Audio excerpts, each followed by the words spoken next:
Good afternoon, everyone. We bring warm greetings from the Safe Motherhood Committee of AOGD.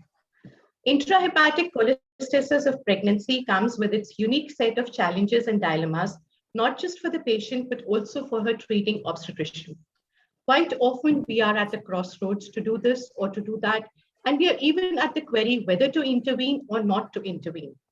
In this webinar today, it is our endeavor to bring forth expert guidance to help us solve our day-to-day queries so that probably we'll be able to come to a consensus as to how to manage this clinical situation to optimize both the maternal as well as the fetal outcomes. May I now request Dr. Manju Puri, the chairperson of the Safe Motherhood Committee of AOGD and the constant guiding light and guiding force behind this webinar to welcome the August gathering. Dr. Puri, please. Thank you, Nidhi. A very warm welcome to all the delegates and faculty from the Safe Motherhood Committee of AOGD. I welcome you for this ECME on delving into the clinical concerns of intrahepatic cholestasis of pregnancy. Intrahepatic cholestasis of pregnancy is a common obstetric condition which we all face in our day-to-day practice. And as this condition is fraught with a lot of controversies and uncertainty and related anxiety, it is important that we deliberate upon this subject and update ourselves with the latest to prevent the perinatal mortality and morbidity associated with this condition. In terms of stillbirth, not only stillbirth and spontaneous preterm birth, but also iatrogenic preterm birth, which is coming as a result of lot of inductions, unnecessary inductions of labor, which are being carried out. I thank Professor Catherine for sparing her time once again and joining us for this meeting. And I also feel honored to welcome Dr. Achla Batra, who is the President AOGD, Dr. Professor S.S. Trivedi, former Director Professor and Head Department of Obs and Gynae, Lady Hardinge Medical College, Dr. Ranjana Sharma, North Zone Coordinator of AICC RCOG, Professor Asmita, Director Professor and Head Department of Maulana Azad Medical College. We have Professor Amita Suneja, Director Professor and Head Department of Obs and Gynae at UCMS, Professor J.B. Sharma from Department of Obs and Gynae, AIMS. So, and all the senior faculty members and delegates in the audience. Professor Catherine, we all know, we've heard her somewhere in September, and that was, she really gave us a lot of insights into the subject, and the amount of research which she's done is immense, and she seems to be having all the answers to the queries which we often think have no answers. So I thank Ranjana actually for putting us or connecting us with Professor Catherine. If it was not for her, we would not have known her. So now that we know her, we know that we need to interact with her more till such time we actually understand and we get into the nuances of how to manage patients with intrahepatic cholestasis of pregnancy. With these words, I thank everyone to be here with us for this afternoon. And I hope that this afternoon is going to be very enjoyable and a learning experience for all of us. Thank you so much. Over to you, Nidhi.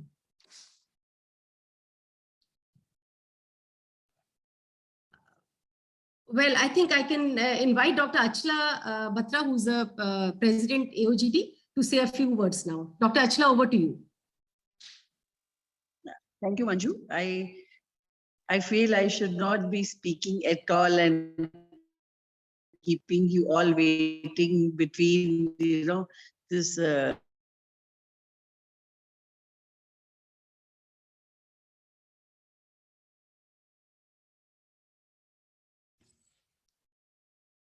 very enigmatic topic of, like you rightly said, it is to diagnose ISCP of the extent that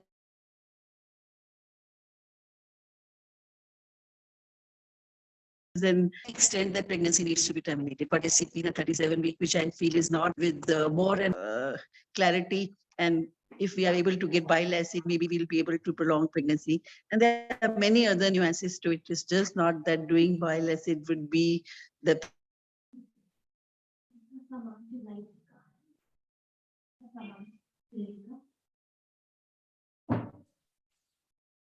Paneka. So maybe now she'll come up with more answers from it. Thank you.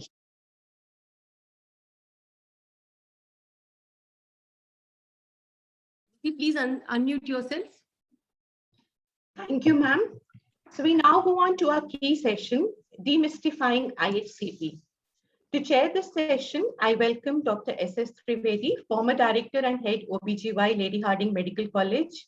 She has been a teacher par excellence who has dedicated her long career to shaping the journeys of undergraduate and postgraduate students, along with holding many academic posts. I'm really honored to have been your student, ma'am. Dr. Anjana Sharma, Senior Consultant OBGY at Indraprastha Apollo and Apollo Cradle Royal Hospitals. Despite a hectic clinical schedule, ma'am is untiringly involved in training activities under RCOG, always seeking to improve the standards. We are really privileged to have your guidance, ma'am, today. Dr. Asmita Rathore is currently heading the OBGY department of one of the most prestigious colleges of Delhi, Maulana Azad Medical College, and the associated Lok Naik hospitals. She is really an academician in the truest sense. We welcome you, ma'am. I now hand over to the chairpersons to start the session.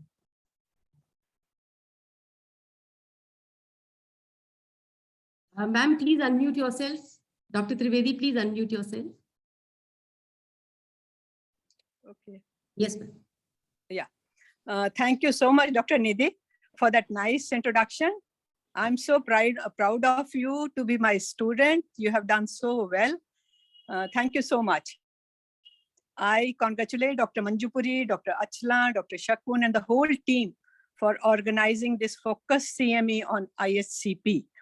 I'm very happy and really feel honored to welcome Dr. Catherine Williamson, who can be a better person than her to deliver the talk on IHCP. She has done tremendous work and has so many publications on IHCP, diabetes, and other rare and other gestational disorders.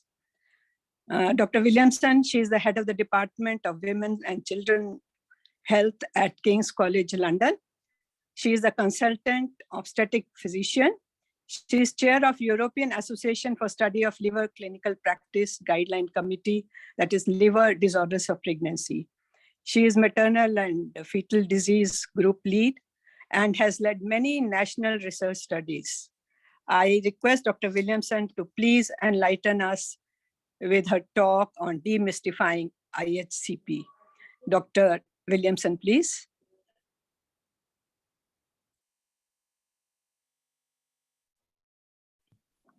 Thank you very much for these kind introductions and to the entire committee of the AOGD for inviting me. I will be very happy to talk for the next 40 minutes or so about ICP, which is a subject that is very close to my heart, having done a lot of work on it. For some of you, the talk may be a bit repetitive in comparison with what I spoke to you about before, because in a sense, it's been a short period of time and we don't have much new data. There's a little bit of new data, but we can explore all of the nuances of the questions that you have after the session, which I will be delighted to do. I will just share my screen. And I hope you can see the slides. And please do tell me if you don't see them. And also, I'm very happy for this to be interactive, if that would feel appropriate, but otherwise I will go through the talk and we can explore any questions you have afterwards. So firstly, ICP is relatively common. It is described as the commonest gestational liver disease. It affects about 1 in 140 women in the UK, but in my own country, in women of South Asian origin, the prevalence is approximately double and even a little bit higher in those from South America, particularly the Andean nations. And I think these differences are probably explained by genetic differences, and maybe we could discuss this a little bit more later. The condition is particularly important if the maternal serum bile acid concentration is 40 micromoles per litre or above, which we can discuss later. So I'm going to discuss in this talk, firstly, the new genomic data we have, and to consider which women it would be appropriate to consider genetic screening for. I'll briefly touch on the cause of itch alongside raised bile acids and abnormal liver function. The biochemical tests that are helpful for prediction of stillbirth or spontaneous preterm birth, and also to consider where we should set our normal ranges. And finally, to come on to consider what management strategies are best for women with the condition. In terms of ICP, I will remind you of the basic physiology we all learned as undergraduates. The main way the body eliminates cholesterol is hepatic conversion to bile acids. Once they're synthesized in the liver, they're conjugated with either glycine or taurine, transported across a concentration gradient into the bile canaliculi, stored in the gallbladder and released when we digest a meal. They assist with emulsification and absorption of fats, and in the terminal ileum are transported back to the liver. And most bile acids undergo this enterohepatic circulation several times per day. We lose about 5% in the feces every day, and that is replaced with hepatic synthesis. Now, anything that causes obstruction to this circulation of bile flow could cause cholestasis. So outside pregnancy causes are that we have all seen over the years in our practice are pancreatic tumors or gallstones can cause obstruction. In women with cholestasis in pregnancy, it is more typically an intrahepatic cholestasis caused by malfunction of specific transport proteins that transport constituents of bile. And I'm just going to summarize those proteins in this cartoon. Here, if we consider cytosol to be the hepatocyte, this is the canalicular membrane, and then this is the contents of the bile in the bile canaliculi. The red symbols represent bile acids, and the principal transport protein that transfers bile acids from within the hepatocyte to the bile canaliculi is BSEP. In the box on the left, you can see the gene name is ABCB11. This is the main bile salt export pump. Now, bile acids are amphipathic molecules. They're detergents, and if they were present in the bile without phospholipids to form micelles around them, they can be really quite harmful to the liver and to the bile ducts. So in association with transport of bile acids, phospholipids are transported into the bile, particularly phosphatidylcholine, and the protein that does this is MDR3, also called ABCB4. So bile formation requires the combination of transport of bile acids, transport of phospholipids. But of course, if phospholipids are being transported out of one layer of the membrane, the asymmetry of phospholipids has to be normalized. And one of the transport proteins that does this is called FIC1 or ATP8B1. So this actually flips phospholipids from the outer to the inner membrane, but it maintains the asymmetry that assists this formation of bile-containing bile acids and phospholipids. You can also see in this diagram, some cholesterol is also transported this way. Now, when there are mutations in any of these genes, cholestasis may occur. And typically in severe childhood cholestasis, there are homozygous mutations. In the context of intrahepatic cholestasis of pregnancy, more commonly heterozygous mutations are seen. And we've done a number of studies over the years looking at the genetic causes of cholestasis, and each of these genes we've studied more than once, but I'm summarizing them here in this table. I don't expect you to look at the details of the table, but you can see each of the gene names I mentioned in the left-hand column: ABCB4, the phospholipid transporter; ABCB11, the bile salt export pump; and ATP8B1, the phosphatidylserine flipper. So all of these genes we found heterozygous mutations in. And the table, if you were to want to read it, the references there gives you more of the clinical and biochemical details about the patients. But I've summarized on the right the main things I want to show you. Firstly, about a third of the women at the time they presented in pregnancy had been diagnosed as having gallstones, and 2 were found to have cirrhosis. And there was a very similar proportion in their first-degree relatives, 10 with gallstones, 3 with cirrhosis, suggesting that these genetic variants that make women susceptible to intrahepatic cholestasis of pregnancy also make them susceptible to these hepatobiliary disorders. In this group, as you would predict, we did have a spectrum of the adverse pregnancy outcomes that had occurred in previous pregnancies, including spontaneous preterm labor and sadly one woman whose pregnancy was complicated by a stillbirth. So on the back of this work, we were part of a large national study that was coordinated by the National Institutes of Health Research, where we were one of 15 rare disorders that were selected. Because they were sufficiently rare, it was felt samples should be collected from throughout the country, and we were aiming to see if we could justify whole genome sequencing as part of our National Health Service. And to start with, we recruited women from around the country with a phenotype of having serum bile acid concentrations of 40 micromoles per litre or above, and onset of disease before 33 weeks of pregnancy. And over the 4 years when we recruited just over 310 women. And our first paper was evaluating ABCB4 and ABCB11, which were described as tier 1 genes because there was already evidence that they played a role in the etiology of ICP.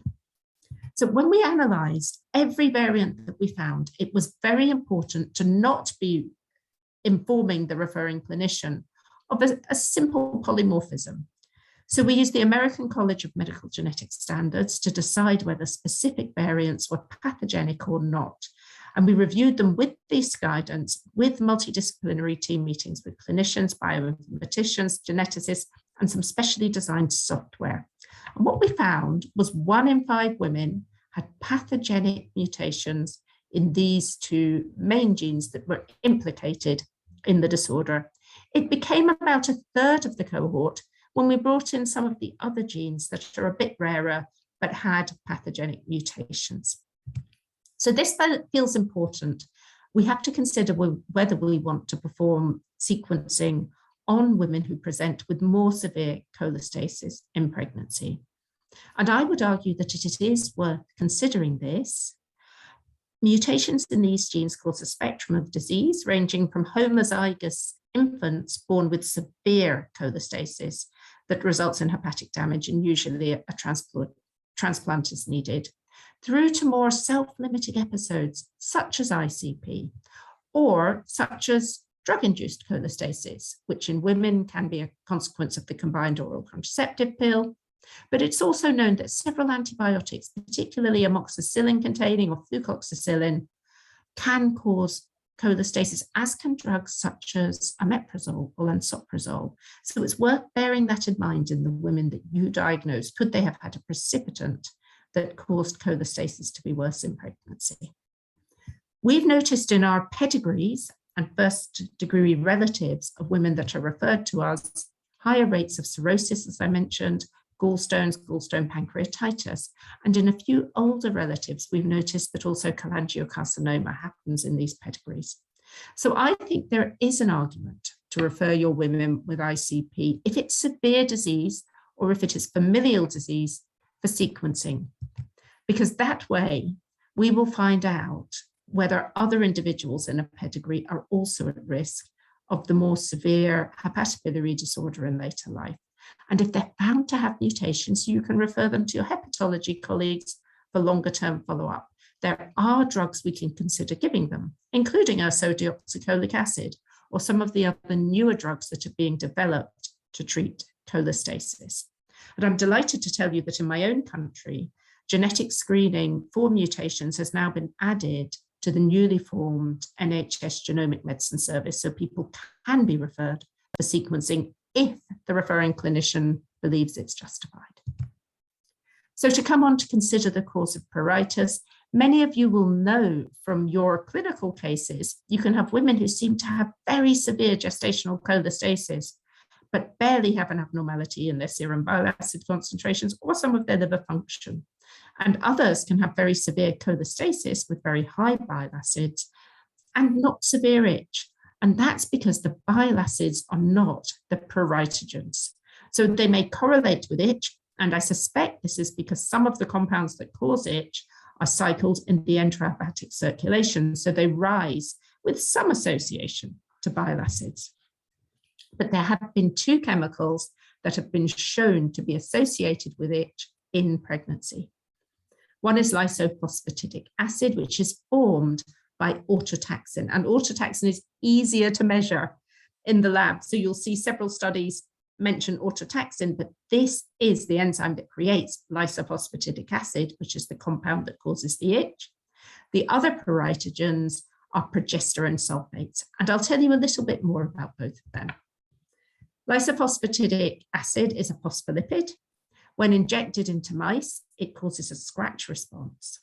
I've told you it's synthesized by autotaxin, and it's been shown with samples from women with ICP that there are increased concentrations of lysophosphatidic acid. Here, PC stands for pregnant control, ICP for women with cholestasis. HC is healthy, non-pregnant control. So you can see both lysophosphatidic acid and autotaxin go up in women with ICP. Autotaxin also goes up in the pregnant controls. So this may explain some of the milder pruritus that is seen in pregnant women where there is no evidence of cholestasis. And the autotaxin increase was also confirmed at a protein level, which is shown on the right. In terms of sulfated progesterone metabolites, a number of investigators have studied progesterone levels in women with ICP compared to uncomplicated pregnancy, and there is no difference. But when people have measured sulfated metabolites of progesterone, there are some differences. These go up 100-fold in normal pregnancy. So 100-fold higher from nanomolar to micromolar concentrations in normal pregnant women. And then in those with ICP, they go up 3 to 4 times higher again. Our own group studied both autotaxin and progesterone sulfates that were measured serially in women who had had previous intrahepatic cholestasis of pregnancy and compared to women with uncomplicated pregnancy. And what we found was progesterone sulfate doubling was associated with increased itch scores. We also found a significant association between autotaxin concentrations and itch scores, but we knew that had been shown before. So we went on to investigate the sulfated progesterone metabolites more. And what we found in cell lines that were transfected with the protein that we thought they probably bound to cause the itch, we found that higher concentrations of progesterone sulfates, similar to those that are found in cholestatic pregnancy, caused more cyclic AMP release, suggesting they signal through this protein, TGR5, which is a membrane bile acid receptor as well. We then studied mice that were deficient of this, and again, looking at scratch response, comparing just vehicle being given, so just an empty compound just injected into the mice, there was very little itch response. But when progesterone sulfate was injected, if you see on the hashed bars, there was quite a marked increase. But then when we compared the mice to mice that were deficient in the receptor TGR5, this wasn't seen nearly so much. So we thought this was likely evidence that progesterone sulfates are pruritogens in intrahepatic cholestasis of pregnancy. So I now want to consider associated disorders.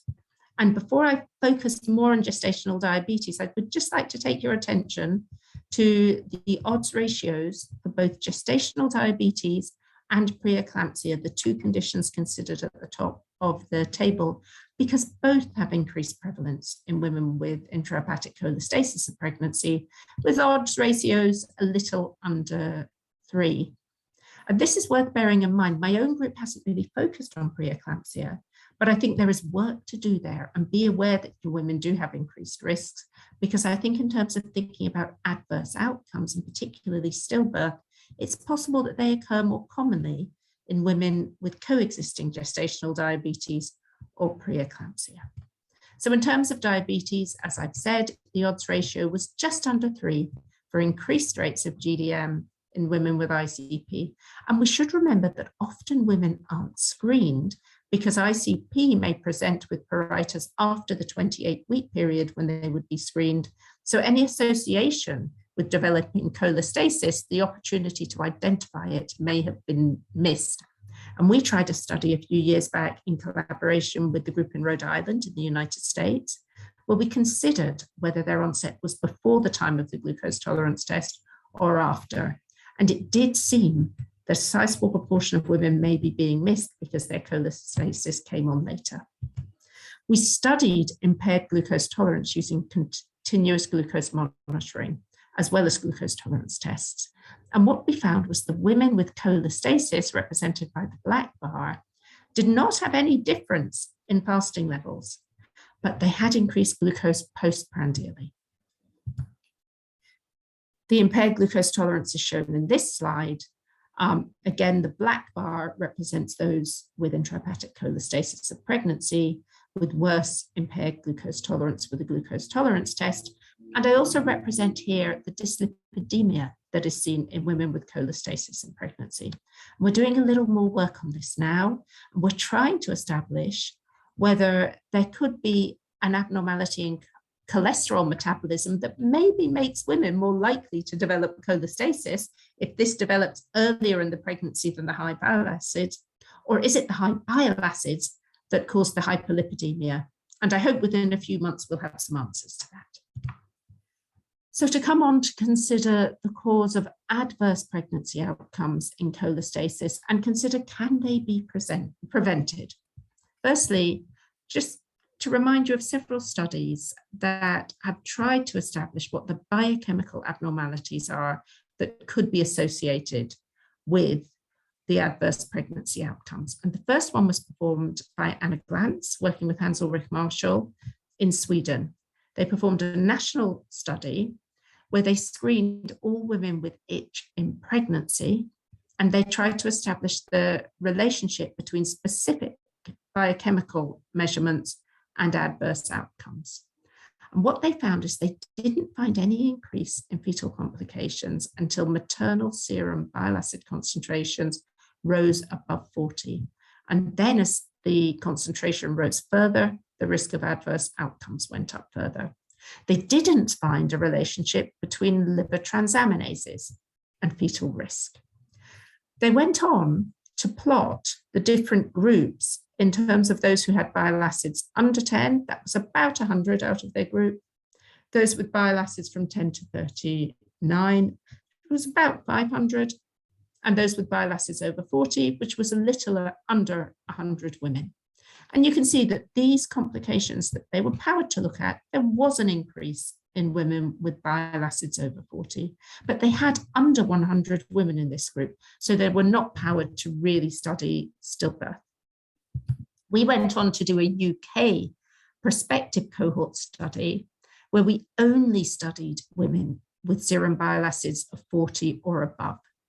And in doing that study, we confirmed what Glantz and Marschall had shown in terms of increased risk of preterm delivery and meconium-stained amniotic fluid. And because we had larger numbers, we were also able to show an increased risk of stillbirth that was significant. But we still didn't know whether different adverse outcomes could have different bile acid thresholds. So we decided to go on and do an individual participant data meta-analysis to try to answer this question. And I have to say a really big thank you to all of our collaborators who gave us the individual patient data from their studies. This was no small undertaking for any investigator. And for Caroline Avardia, who was my PhD student at the time when we did the work, she did a lot of work. What we did was we included any study with 30 or more participants. It could be a case control, it could be a cohort, it could be a trial. We had to have serum bile acid concentrations and pregnancy outcome data. Most studies also gave us either ALT or AST and bilirubin data as well. And the most important result we had in the context of stillbirth was total serum bile acid concentrations were more predictive of stillbirth for singleton pregnancies than the other biomarkers that we assessed. And you can see this quite clearly here on this ROC curve, which shows a large area under the receiver operator curve consistent with serum bile acid concentrations being a good predictive biomarker for stillbirth. In contrast, ALT, represented by the dashed line, has an area under the curve just under 0.5, indicating it is not a good predictive biomarker. So we went on to plot the risk of stillbirth according to maternal bile acid concentrations in a couple of ways. In the left-hand graph, maternal bile acid concentrations are shown in increments of 20. The blue bars represent the number of cases, so you can see there were thousands of cases, but most women had relatively low bile acid concentrations that were above the normal range. The red bars represent the stillbirth rate, and you can see quite a marked increase where the bars become higher once maternal bile acids become 100 micromoles per litre or higher. And there were fewer women in this group, but still several hundred. And I would say 10% of women with intrahepatic cholestasis of pregnancy fall into this group where the bile acids are above 100. And this is important because this is the group where there seems to be the increased risk of stillbirth. In the right-hand graph, we plotted stillbirth rate according to the number of fetuses remaining in utero. There is a green line, although you can barely see it, which represents women with bile acids under 40, and there is no increased risk of stillbirth at all. For those with bile acids from 40 to 99, represented by the purple bar, there is a slight increase at about 38 to 39 weeks, but this did not reach statistical significance.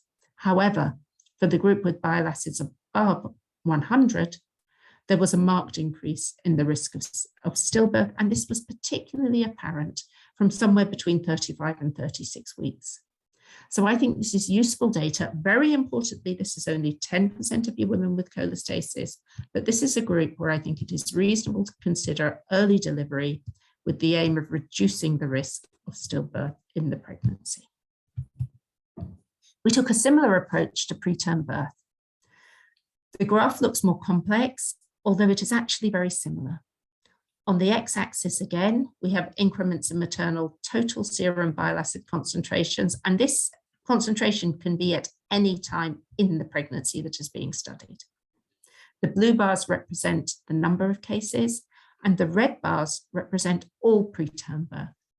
But we then went on to separate this into those where it was physician decision or iatrogenic preterm birth, compared to those where there was spontaneous preterm birth. So the green bars represent spontaneous preterm birth, and you can see that there is a gradual increase in the stillbirth rate as maternal serum bile acids rise. And just talking about spontaneous preterm birth, the graph on the right was plotted in the same way as the one for stillbirth. We're showing increments in gestation 2 weekly here. And what you can see, comparing the green line, which represents those with bile acids under 40, to the purple line that represents those with bile acids 40 to 99, there is a slight increase in the risk of spontaneous preterm birth that does reach significance, but the marked increase is in those with serum bile acid concentrations above 100. So there's a clear relationship between maternal serum bile acid concentrations and risk of spontaneous preterm birth. And for your 25% of women who will have bile acids of 40 or above, it's worth bearing that in mind, and this may influence some of your clinical decision making. If we go back to the left-hand graph and consider the purple bars, you can see that there is a relatively high rate of what we've described as iatrogenic preterm birth from earlier gestational weeks, even at those up to 19 or 20 to 39 micromoles per litre.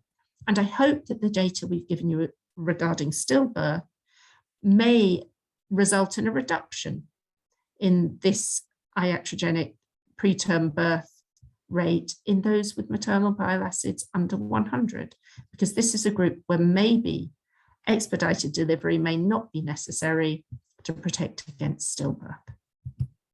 So what are our evidence-based conclusions? Firstly, the 90% of women with serum bile acids under 100 can be reassured that they do not have a significantly increased risk of stillbirth. Those with serum bile acids under 40 micromoles per litre, which will be 70% of your women, can be reassured that they do not have an increased risk of spontaneous preterm birth or stillbirth. But I would recommend regular checking of bile acids. Now, I've said weekly here. I think it depends what stage of a pregnancy a woman is at. But from about 32 weeks of gestation, this will be the time where, if you know her bile acids rise to above 100 micromoles per litre, you will want to consider whether you want to induce delivery or deliver the baby to protect against the risk of stillbirth. So I think at these later gestational weeks, it can be helpful. But if you've already had a measurement of a bile acid over 100, maybe you don't need to do repeat testing because you have the answer. So I'm delighted that these data are now going into the international guidelines. I hope that in the soon to come RCOG guideline, they will be mentioned, and also in the European guidelines. So another question people often ask me is, should they take maternal serum bile acid measurements when a woman is fasting or postprandially? In non-pregnant individuals, it has been very clearly demonstrated that there is a 2 to 3-fold increase in the serum bile acid concentration after eating. So compared to fasting, the postprandial samples are higher. And we and one other group have studied this in women who are pregnant, and we find the same thing. But we find it is particularly marked in women that have what we would describe as more severe cholestasis in pregnancy. So in the graph that you can see here, we recruited women with both mild ICP, which we defined as being with serum bile acids under 40, severe ICP that we defined as being those with serum bile acid concentrations above 40 or 40 and above, and also controls who had no cholestasis or no features of cholestasis. And if we look first at the white circles, which is the controls, and the red circles, which is the women with what we designated mild ICP, you can see that they follow a very similar pattern with a lot of overlap, although those with the milder ICP have slightly higher serum bile acid concentrations, but there is a postprandial rise. And I will come back to maybe what we should consider our normal range for serum bile acids in a minute. For those with more severe ICP, bile acids of 40 or above, there was a marked postprandial rise. And this was important because these are all women that have bile acids above a threshold where we're worried about a risk of either spontaneous preterm birth or stillbirth. But 90% of them would not have been detected or diagnosed as having severe ICP, where we might want to intervene if we'd only measured fasting bile acids. So unlike non-pregnant individuals, for pregnant individuals, the peak is likely to be what matters. So I think you can tell your pregnant women they do not need to fast when you're going to be checking their bile acid concentration, because this will give you a better reflection of how high the bile acids can rise in this woman. Now, alongside these timed measurements, in this study, we also measured total serum bile acid concentrations using over 500 samples from women of different ethnic origin that could be recruited in London. So we had a group of women of Black, African, or Caribbean ancestry, South Asian women, primarily from either India, Pakistan, or Bangladesh, and white women of European origin, primarily from the UK. And we found in the three groups there were some differences, some outliers, but evaluating them all as a group, the highest upper limit of the normal range was 18.3 micromoles per litre. So we wondered, should we be recruiting or diagnosing women with bile acids above 10 but under 19 if they really fall within what would be the normal range of non-fasting bile acids? But we were concerned about recommending this without reevaluating the data from our individual participant data meta-analysis. So we did this, and we showed that there would be no increase in stillbirth or preterm birth if the diagnostic upper end of the normal range became 19 micromoles per litre. And I was fascinated. This week, there is a pre-publication print in the British Journal of ONG that shows another group have done the same type of analysis and have identified exactly the same upper limit of the normal range. So I think we may move to start to consider that bile acid concentrations up to 19 can be considered normal, and 20 and above may be better for diagnosing intrahepatic cholestasis of pregnancy. And in a sense, in addition to wanting to identify the 10% and the 25% at risk of adverse outcomes, it would be lovely if we could reassure some of the women who become very worried that we're not concerned about their bile acid concentrations, although we might continue to measure them just to ensure they don't become higher at a later stage of the pregnancy. So what medication is there, and can we improve pregnancy outcomes? There have been a number of trials of ursodeoxycholic acid. It is the drug most commonly used. And I was a co-PI of the Pitches trial that was led by Lucy Chappell, and the other senior PI was Jim Thornton from Nottingham.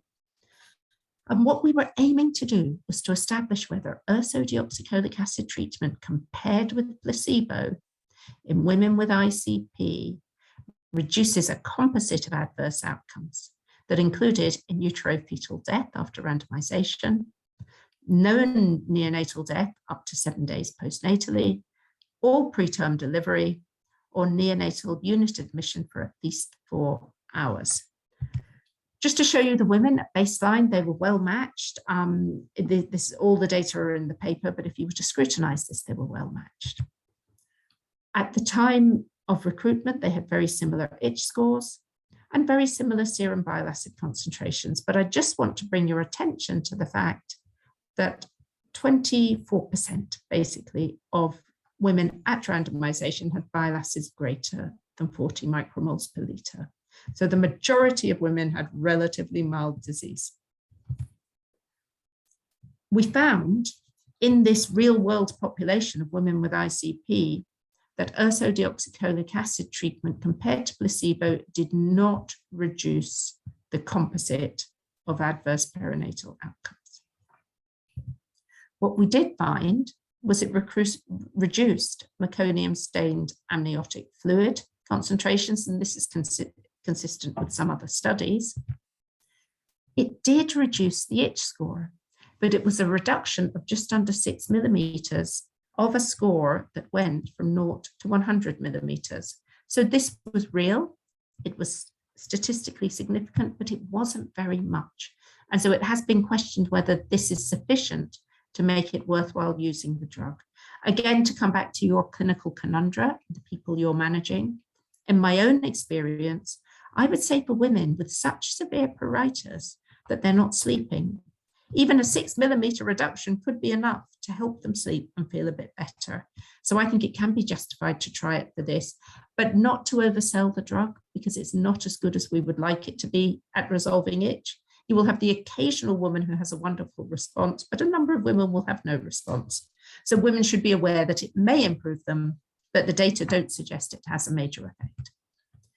It does reduce ALT concentrations. And I think this is consistent with what we know about ursodeoxycholic acid as being, in general, a non-harmful bile acid, unlike the main ones that go up in ICP that are harmful. So it probably reduces hepatic damage from elevated bile acids.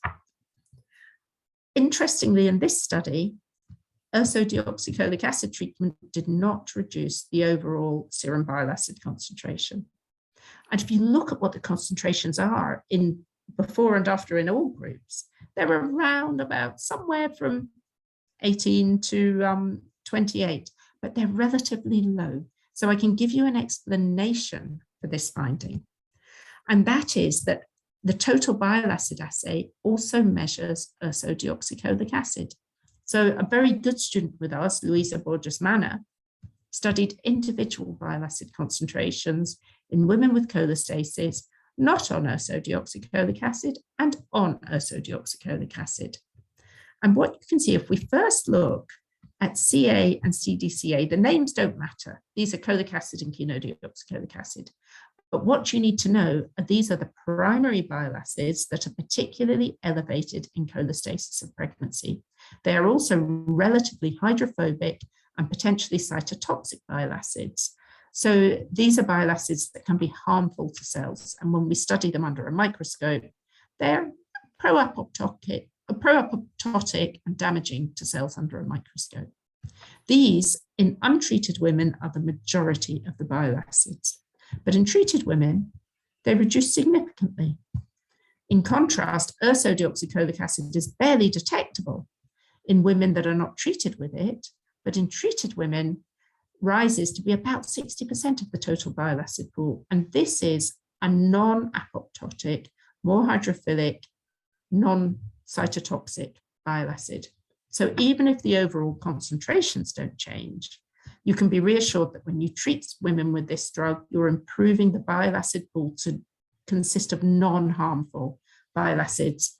People often say that you can't do a bile acid assay because it measures ursodeoxycholic acid. This study was able to show you can do a bile acid assay, but just correct and assume that between 50 and 70%, likely about 60% of the bile acids in your total assay will be ursodeoxycholic acid and not the harmful bile acids that go up in cholestasis of pregnancy. So finally, coming back to what the place of ursodeoxycholic acid should be in management of cholestasis. And with Carolina Varda, we performed again another individual participant data meta-analysis. For this one, we were able to obtain data on almost 7,000 women. And we studied randomized controlled trials and all studies and non-randomized controlled trials together. And importantly, we found that cases weren't very well matched in non-randomized trials. So in the non-randomized trials, it seemed that women with more severe cholestasis were given ursodeoxycholic acid. So it was a bit of an invidious comparison. So we really focused on the trial data. And we were very keen to know whether ursodeoxycholic acid could protect against stillbirth or stillbirth and preterm birth. And we knew that even with just under 7,000 women, we probably weren't powered to study stillbirth because it is a relatively rare adverse outcome. So we pre-designed the study to also study a composite of stillbirth and preterm birth. We also wanted to know whether a threshold of 40 was important. So we separated the comparison to be of women with bile acids under 40 and women with serum bile acids greater than 40 micromoles per litre at any stage of the pregnancy. And you can see from the graphs, those with bile acids under 40, in a sense, maybe not surprisingly, because they don't have increased risk of the adverse outcomes, there was no effect. But in those with the higher bile acids, above 40 micromoles per litre, ursodeoxycholic acid did reduce the rate of spontaneous preterm birth in singleton pregnancy. And when we combined stillbirth with preterm birth as an outcome, it also significantly reduced the rate, with a number needed to treat of 14 to prevent one event. So, evidence-based conclusions. Ursodeoxycholic acid did not improve the rate of a composite of adverse perinatal outcomes in the PITCHES trial, which is the largest trial that has been done. But remember, only 24% of women in that trial had bile acids over 40 micromoles per litre of randomization. Ursodeoxycholic acid did protect against spontaneous preterm birth in singleton pregnancies with maternal serum bile acid concentrations greater than 40. It does not reduce total serum bile acid concentrations, but it does cause a small improvement in itch, a small reduction in maternal ALT, and less meconium-stained amniotic fluid. So what are the other alternatives? We published this study a few years ago, which was a retrospective study trying to establish whether rifampicin may have a place in the treatment of women who don't respond well to ursodeoxycholic acid. We collaborated internationally, and I'm very grateful again to colleagues who shared data on their patients. And you can see from the graph, all of these women had worsening bile acid concentrations. Some of them were very high. And about a half of them had an improvement in serum bile acid concentrations when rifampicin was added to ursodeoxycholic acid treatment. And also in about a third of the pregnancies, there was a more than 50% reduction. So that was encouraging. And I'm delighted that on this basis, Bill Haig from Adelaide is now the international chief investigator of the terrific trial that is aiming to establish what the impact is of rifampicin itself on symptoms and biochemistry in cholestasis. And I look forward to seeing the results of that study. The other drug that is of interest is an ileal bile acid reuptake inhibitor. There's a trial just starting of a drug called belixabat, which blocks bile acids being taken up in the ileum, which of course is part of the enterohepatic circulation I showed you earlier. The good things about this drug is it has been used outside pregnancy and negligible amounts enter the blood. It acts in the gut and is excreted from the gut. The animal toxicity studies have also been consistent and very reassuring. So now we're doing a study called the OHANA trial to see whether this drug may have an impact on bile acids and many secondary outcomes in cholestasis of pregnancy. And as an aside, if any of you are in centres where you can measure bile acids and would be interested in being part of this study, please do let me know and I'll put you in touch with the company. So finally, just to consider mechanisms of how the adverse pregnancy outcomes may occur. It's worth knowing about normal fetal and maternal bile acid concentrations. In normal pregnancy, because the fetus doesn't pass any feces, it cannot eliminate bile acids, and the fetus can make bile acids from certainly the end of the first trimester. Typical concentrations in fetal blood are between 4 and 6 micromoles per litre, and there's a concentration gradient to the mother where there is maternal excretion of the fetal bile acids. Now, of course, in intrahepatic cholestasis of pregnancy, the maternal serum bile acid concentrations can be significantly higher. They are also higher in the fetal circulation, but the gradient goes the other way because many of the fetal bile acids are likely of maternal origin. Now, of course, I've told you about thresholds of bile acid concentrations in the mother, but probably what really matters is the concentrations in the fetus. And just when considering this, our own group had hypothesized that possibly bile acids have an impact on the heart, which could be an explanation for a sudden death in a fetus that previously seems to be well grown and healthy. And we set up first in vitro experiments with both mouse and human cardiomyocytes, which were grown to confluence and started to develop spontaneous contraction. And we were able to show this by adding a fluorescent calcium indicator to the cultures. And you can see here the whole network of cells beating synchronously with calcium release. When we added taurocolic acid, which is one of the more toxic bile acids, the main one that is raised in cholestasis of pregnancy, you can see there is a lot of that synchronous contraction. So we also wondered what would happen if we add ursodeoxycholic acid to the culture medium. And fascinatingly, the contractions returned to synchronous, and when we pre-treated, remained synchronous when bile acids were added to the culture medium. We went on to try to study this in vivo in pregnant women.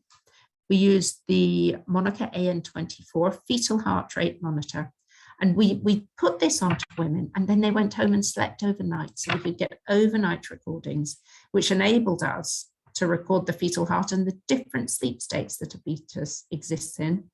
And then we could evaluate the heart rate phenomena at the different sleep states of the fetus to see where the changes were.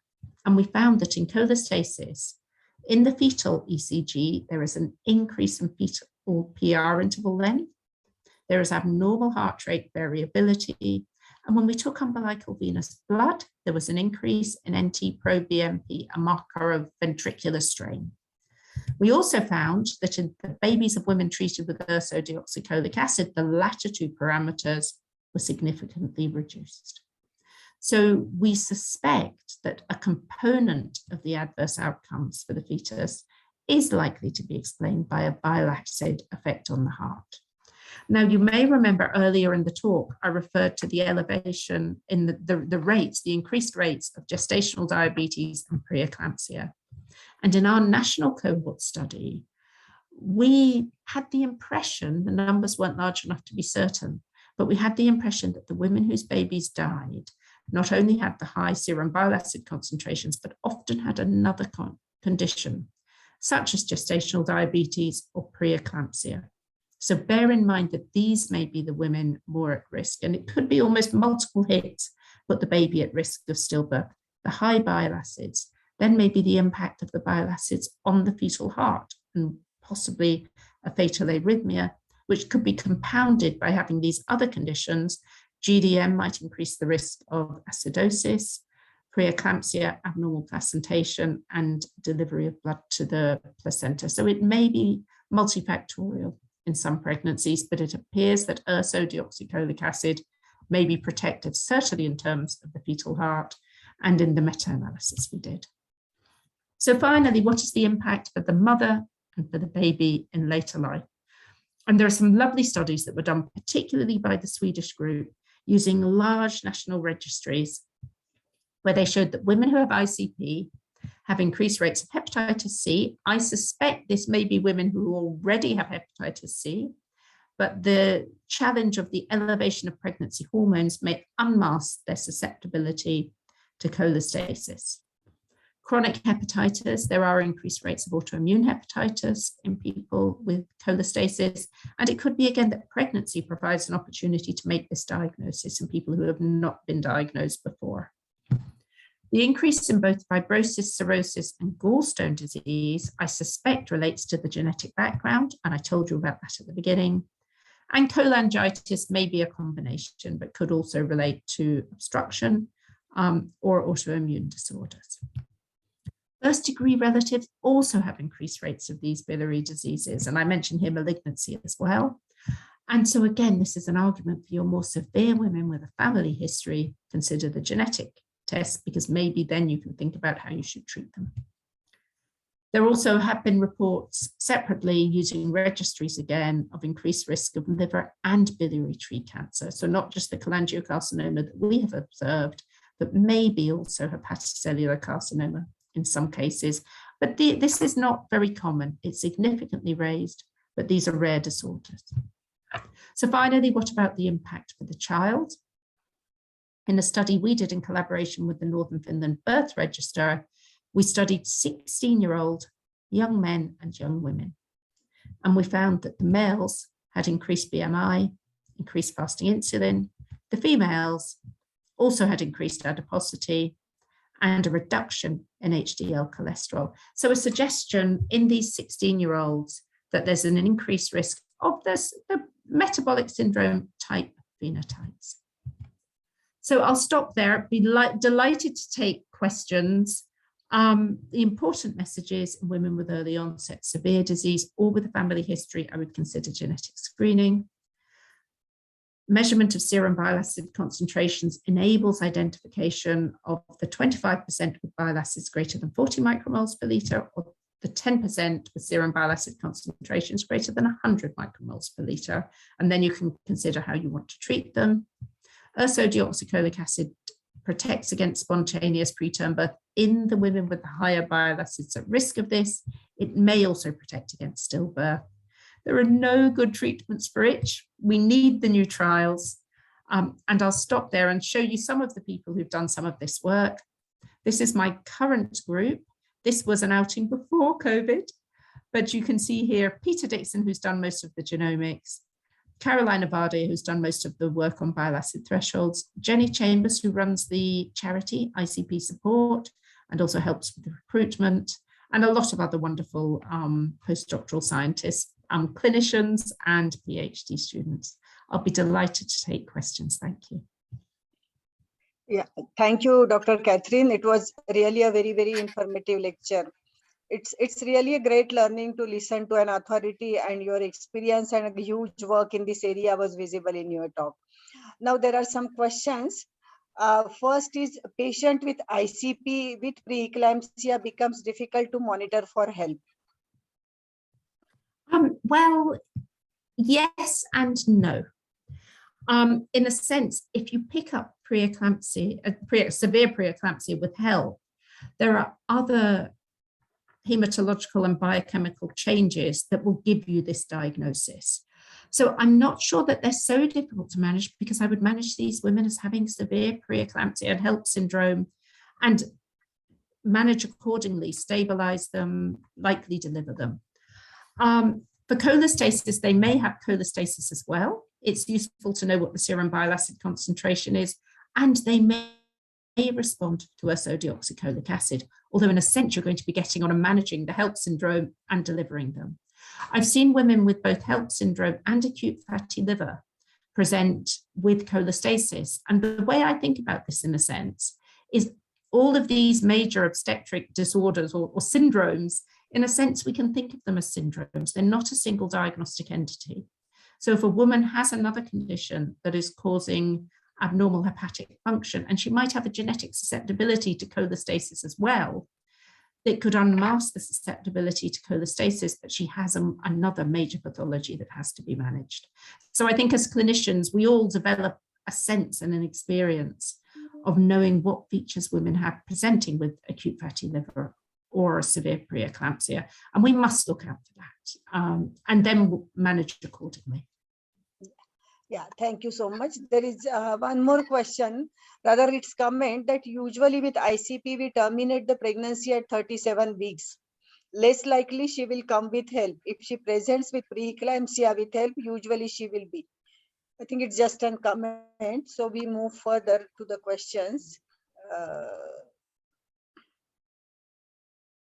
Any role if differential estimation of bile acids in women on treatment with UDCA? So the question was, is there a role for measuring bile acids in women treated with UDCA? Yeah, different types of bile acids should be measured. Oh, the individual. You know, I actually think there isn't. And the reason I say this is it is a very expensive test. Yeah, and I'm not sure that knowing the individual bile acids is going to help your management. What you do need to know, if you're treating her with ursodeoxycholic acid, then about 60% of the total bile acid measurement will be ursodeoxycholic acid. But in truth, total bile acid concentration measurement should, in most labs, be much cheaper than the mass spec measurement of individual bile acids. And I'm not sure you get enough benefit from doing that to justify the cost. And it takes a lot longer to come back. Right. Dr. Catherine, but in many of our institutions, we do not have a facility to measure bile acids. We know that bile acid less than 100 is reassuring, but if we can't measure with bile acids and monitoring the patient with ALT, do you think we should deliver them at 37 weeks? Oh goodness, it's so difficult to advise. Maybe you have to individualize the decision. There was a lovely paper that just came out, and I apologize I didn't put it in my lecture, which showed that a combination of, as I remember, ALT, I think it was bilirubin and gamma GT together could be used as a composite for an exclusion. So unlikely to be a woman with severe disease. So it can be used as a rule out, the combination of them. I'm afraid I don't have it in my talk, but if somebody really wants it, you could probably find it by searching on PubMed, or if you write to me, I can give you the reference. So if you really can't obtain bile acid concentrations, that could be an option. Now, I had wanted to do a trial in collaboration with colleagues in India and also in Latin America to see if we could justify clinically and economically bile acid measurement, because in the right lab, it's not a very expensive test. Sadly, all the funding sources from the UK were removed to do this, but I would still be very enthusiastic about doing it one day, because I think we could provide good evidence. Another thought is whether a bedside test could be developed. And I am working on this at the moment. And again, if anyone's interested in potentially being a collaborator in the future, that would be wonderful to know. It's very frustrating that people cannot access serum bile acid concentrations. So I have a lot of sympathy for those of you who can't. It also seems that if 75% of women, or even we could say 90% of women, aren't in the group where you would argue to deliver before 37 weeks, maybe you can individualize around severity of other measurements Sadly, you will miss one or two, but you wouldn't miss very many of them. Yeah, okay, thank you. And the next question is how to differentiate between ICP and HELP without preeclampsia? Obviously, platelets do not change in ICP, and they do change in HELP syndrome, regardless of blood pressure. Other biochemical indices, typically for ICP, the bilirubin can go up, but doesn't tend to go up very much in most cases. There are a few exceptions, but typically it doesn't. So it really, with ICP, the liver transaminase increases more than anything else. Yeah. ALT, a bit more than AST, but also bile acids. So it will be difficult. Typically in ICP as well, and I would say this is almost without exception, women say their urine is darker. Yeah. So almost every single woman, if you ask the question, and some of them say their feces are paler. So those are more cholestasis associated. HELP syndrome, they tend to be generally sicker, as you all know. So I think using the combination of clinical assessment, they will be more likely to have renal impairment as well if they have HELP. Yeah, I think, and even symptoms can help. Itching won't be seen very commonly in HELP. It will be more common with the ICP. Yeah. Can I Yeah, ask? another Definitely, question. definitely. Any role of symptomatic treatment with fexofenadisine or any other antihistaminic drugs? In all honesty, I don't think I know of anyone with ICP who has responded to antihistamines. People give them, on the whole, they give antihistamines that have a very good safety record, and maybe they will make some women a bit more drowsy, so she may manage to go off to sleep despite the itch. I don't think they treat the pathology. Yeah. There is another question on severe preeclampsia with IHCP. If at 16 weeks, how to manage? Oh, gosh, well, that I think you have to manage the severe preeclampsia, really. Obviously, if a woman has cholestasis as well, you can treat both. There's even a chance that ursodeoxycholic acid might be of benefit. We don't know. It certainly wouldn't be of harm, because the one thing we do have from all the trials is good safety data for the drug. That would be very unusual. Women can present in early pregnancy with cholestasis, and these tend to be, again, the more genetically predisposed women. So you think carefully. Is it her cholestasis making her transaminases abnormal? Maybe yes, but cholestasis doesn't cause hemolysis or low platelets. Yeah. Another question is early onset ICP with enzymes in the range of 200 to 300 at 20 weeks gestation, not reducing with UDCA. What else can be given? I mean, is there any supplement to ursodeoxycholic acid for response to ICP? It's a very good question. In a sense, liver transaminase concentrations around about 200, 300, providing the function of the liver is okay, as long as the coagulation is reassuring, she doesn't feel too unwell, then I think you can persevere with ursodeoxycholic acid and maybe increase the dose first. Something it's worth considering is whether she could have inflammatory bowel disease, such as ulcerative colitis, because they are associated with sclerosing cholangitis. So you wouldn't want the ursodeoxycholic acid concentration to be too high in that context. But I would try otherwise increasing the ursodeoxycholic acid about 200.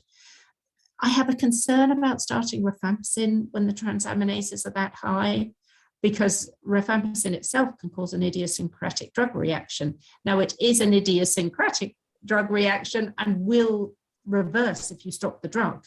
But if the transaminases are already quite high, you wouldn't want to push the hepatic damage too far.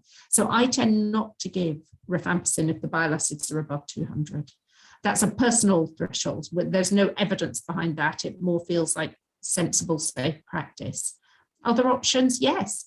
There are drugs such as cholestyramine, guar gum, and even there's an old paper on activated charcoal that suggested it was of benefit. They're small studies, so there isn't a lot of data. They can be tried. I would bear in mind that any binding resin type drug is likely to also bind ursodeoxycholic acid itself, and it may exacerbate vitamin K deficiency. So think about that, and I would consider giving vitamin K supplementation with a water-soluble form of vitamin K as well. Yeah. Thank you so much, Dr. Catherine. I think there are many questions in the chat box, but we are running now behind the schedule. Can you please answer them in the chat box for the... Can I answer one question? Yeah. So over to Ranjana, Doctor. Yeah. So when it comes to monitoring a patient, you see, majority of your studies have shown association with bile acids and the outcome. So is there any point in checking liver enzymes every now and then, whether they are rising or not? Because do we have any studies showing that what are the different levels which we can associate with bad outcome? No study tells us that the level associates with bad outcome. Is there any point in doing them? Well, it's a good question. In terms of thinking about pregnancy outcome, the answer would be no. But of course, we also have to manage the mother. And you don't want to miss the rare woman who's presenting with, for example, acute fatty liver. And you don't want to miss a woman whose hepatic function is more severely affected. It is very rare.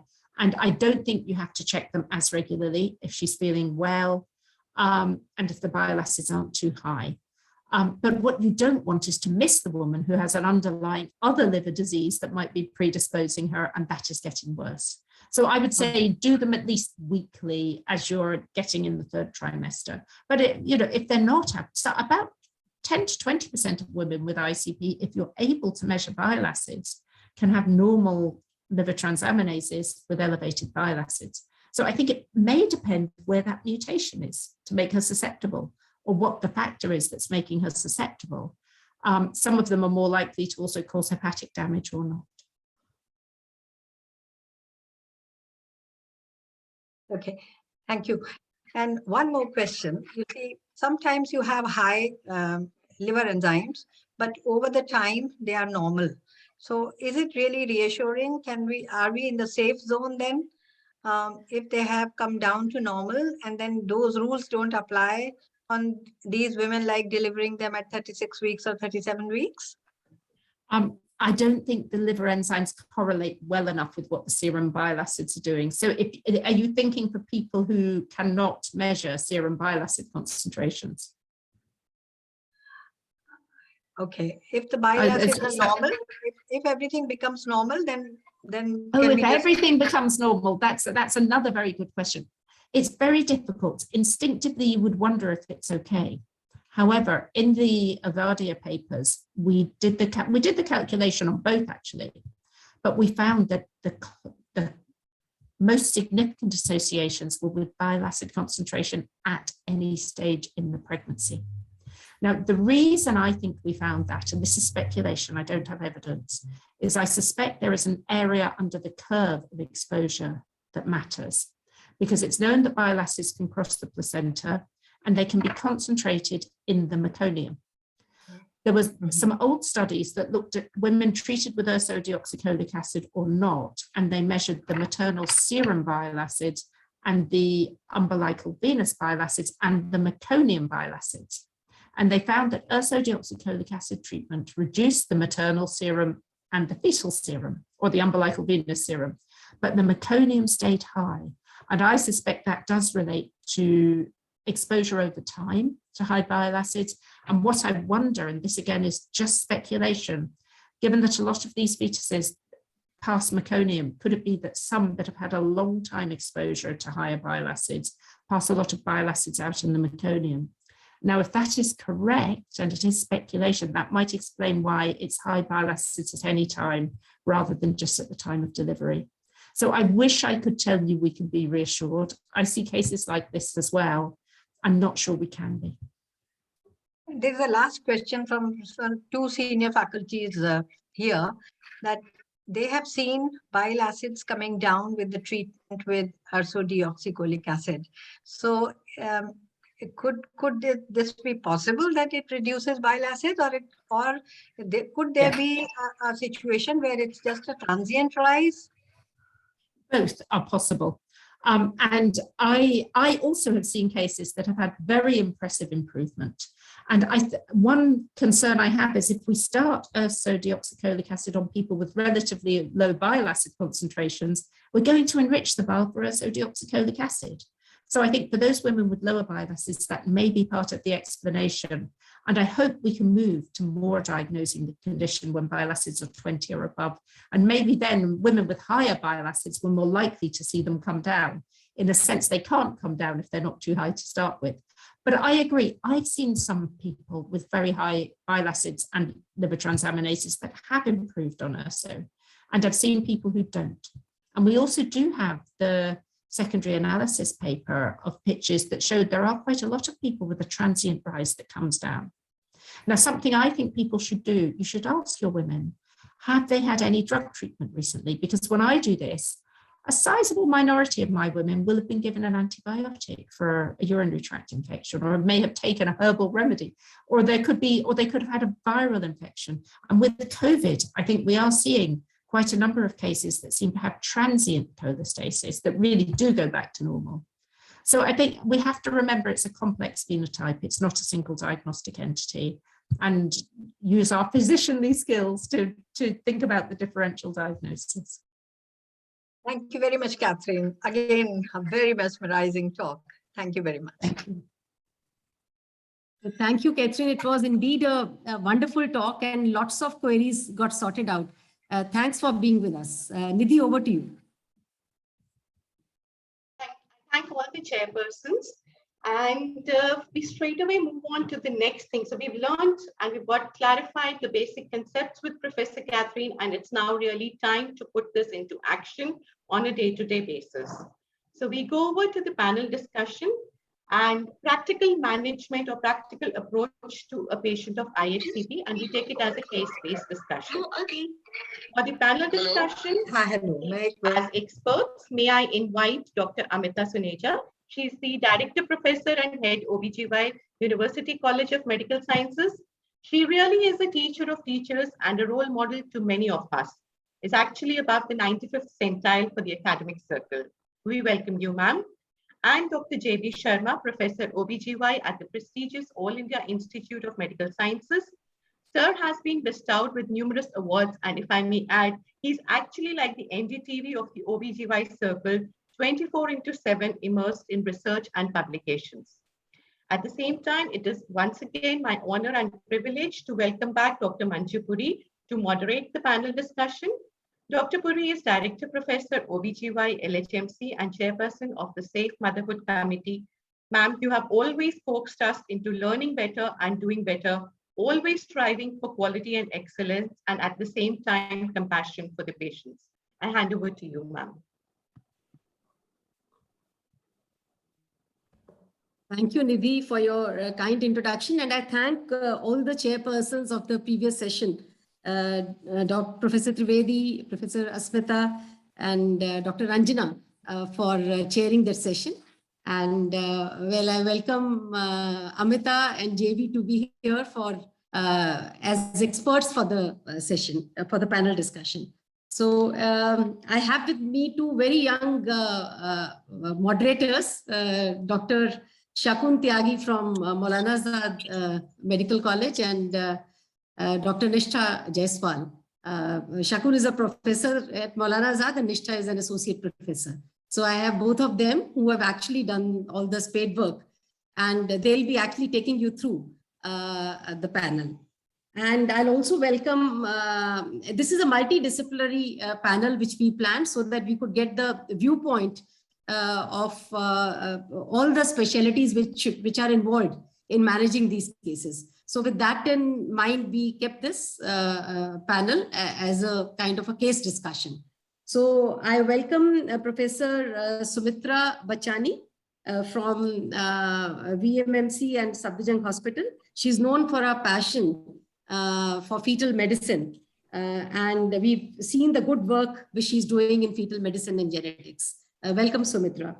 I welcome Dr. Nidhi Khera, who is our own student basically, and it's actually a matter of great pride for me to be introducing Nidhi and having her on board. She's Director and Head Department of Obstetrics and High Risk Pregnancy at BLK Max Hospital, Delhi. And she is very thorough with the fundamentals and is an astute clinician. Nidhi, we are proud of you. We also have Preeti Dhavija. She is another student, our own student, and she is right now a senior consultant of gynae, IVF and endoscopy at Sitaram Bhartiya Institute of Science and Research, Delhi.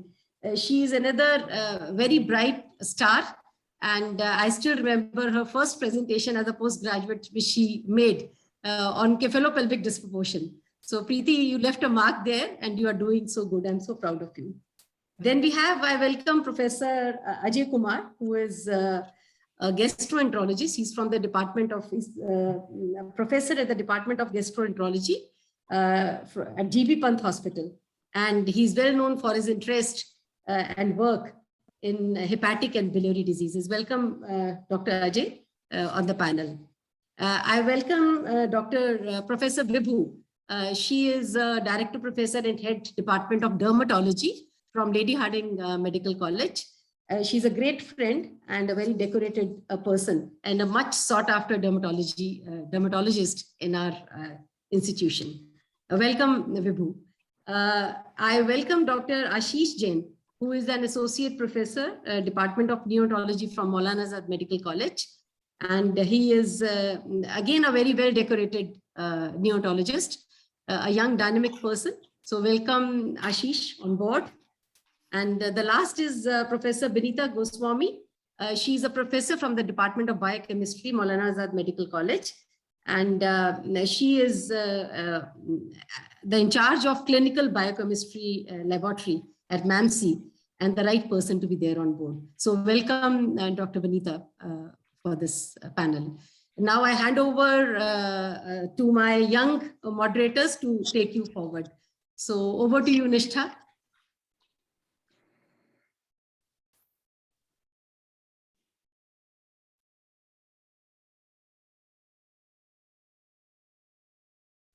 Nishtha, unmute yourself. Yes, yeah. Please so thank you, ma'am, and a very good afternoon to all. So after Professor Catherine's lecture, it's really made very easy for us to just cover up this panel discussion. So the challenges and the dilemmas, they begin with the initial diagnosis, the availability and standardization of the bile acid testing, the diverse presentation with different patterns of itching and the liver function abnormalities. Then we move on to the maternal and fetal monitoring. And lastly, what is the timing of delivery and how to go about it. So I begin with this with all this in background. We begin with our case. She is a 30-year-old second gravida para 1 living one at 34 weeks, 2 days period of gestation.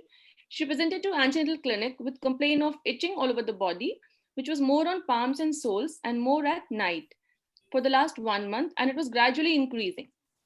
So Dr. Vibhu ma'am, I would like you to address that from dermatologist perspective, if you look beyond ISCP, what are the other common differential diagnoses in this case? Yeah, thank you, Nishtha, and thank you, Dr. Manju, for making me a part of this panel discussion. And indeed, the pregnancy and itch, pruritus, we would say that they go hand in hand because quite a number of pregnant patients present with pruritus during their course of their pregnancy. And here you have a specific case in hand, is a primee who's presenting, who's 34 weeks and 2 days of gestation. And she has pruritus all over the body and more so on the palms and soles. So here we have a broad differentials to consider. So a generalized pruritus and palms and soles. So first thing commonly I would like to rule out is scabies. That is very important because nocturnal pruritus, first of all, we must exclude in our setups infestation, which is scabies is a very common problem. Then the insect bites also we have to look for. This is just in the history. This is in the history that you have to establish whether there is any history of similar problem in the family members, history of drug intake. That is very important. Then any prior systemic disorders, any liver, kidney disease in the patient. So you have to rule out That is in the history. Examination wise, you have to look for whether there are any signs of skin lesions there or not, or whether the skin is normal and she just has plain pruritus without the presence of skin lesions. So like here, when we examine the skin, we look for various signs. So first and foremost is the site of pruritus. As you said, palms and soles. So palms and soles, we have to look for scabies. That is very important. And here, like you can see in the pictures, that in the first picture, you see raised erythematous papular lesions, which are kind of prurigo kind of lesions. Now, these lesions are secondary to itch. If the patient continues to scratch, these are the secondary lesions which we see generally in patients who have a prior history of atopy. So you have to, in the history, always take a history of atopy. And atopic dermatitis or atopic eruption of pregnancy is the most common entity which is associated with pruritus in pregnancy. But the differentiating feature is that this eruption becomes flared up during the first trimester itself. So here we are dealing with a lady which is 34 weeks. So that is a big, there rings a bell in your mind that what are the conditions which come into differential in the towards the last, second, third trimester. So here, as you can see, PUP, I will diagnose it as there are multiple, in the second picture, multiple erythematous urticated papules you see around the umbilicus. And please make note of the fact that the periumbilical skin is spared. So this sparing of the periumbilical skin, it differentiates PUP from pemphigoid gestationis, which is a more serious problem and which recurs in the subsequent pregnancies, and it also does impact the fetal outcome, pregnancy outcome also adversely. So the picture below shows multiple, again, urticated erythematous urticated plaque, but as you see that here the skin around the umbilicus, periumbilical skin itself is involved. Now this is again a point which differentiates PUP from pemphigoid gestationis, and this particular condition, it is an autoimmune disorder which is characterized by tense blisters. So in PUP, you might see small vesicles if at all they are there, but in pemphigoid gestationis, you will see tense blisters, as you can see in the picture adjacent to the first one. There are multiple tense blisters on erythematous base.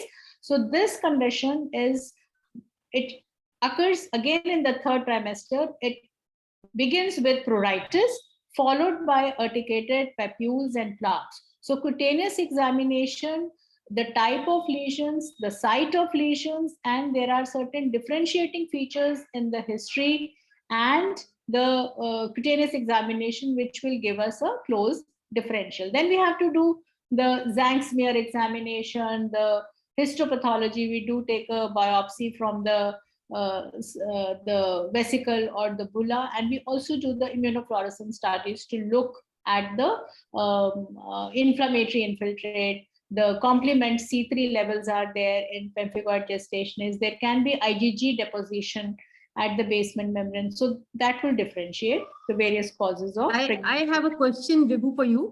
I'm to say, what I want to know is how important is the, typical hands and palms and soles itching in patient with intrahepatic cholestasis of pregnancy. We know there is no rash, but generally we would pay a lot of importance to it. So how important it is to pay importance to this? I would say that if from the point of view of relating pruritus and the palms and soles with the ICP, it is very little. In my practice, I've seen that it is very little. Although the literature would say that palms and soles is the site of pruritus, which is the commonest site complained by the patients.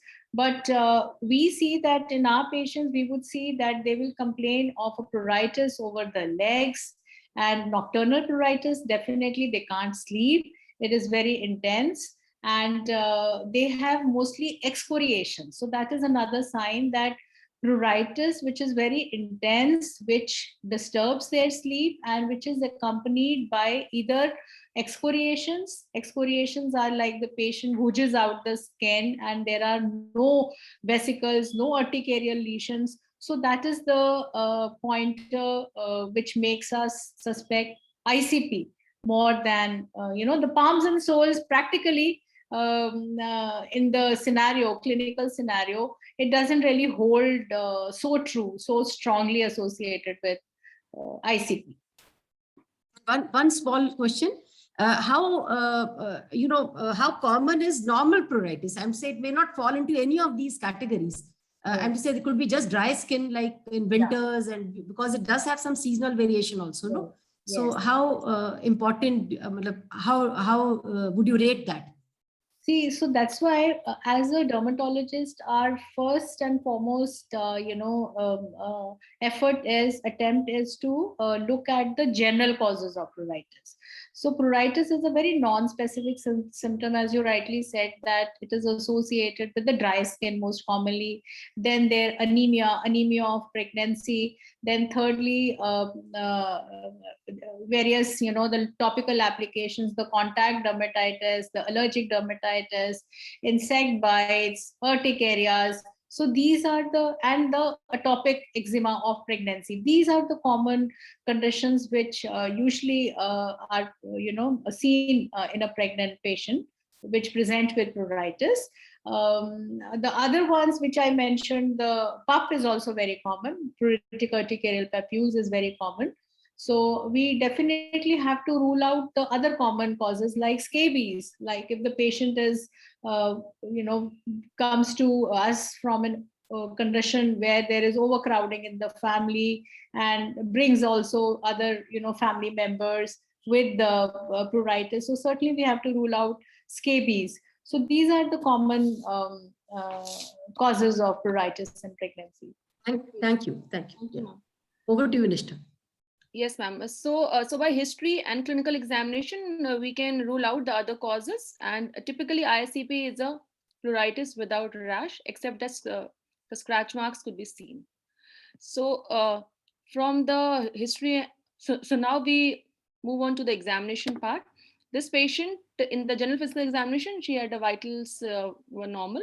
Mild icterus was present. Scratch marks were seen on forearms and legs and abdomen. Systemic examination was with the normal limits. In the obstetric examination, the uterus was relaxed. Fundal height corresponded to 34 weeks gestation with cephalic presentation.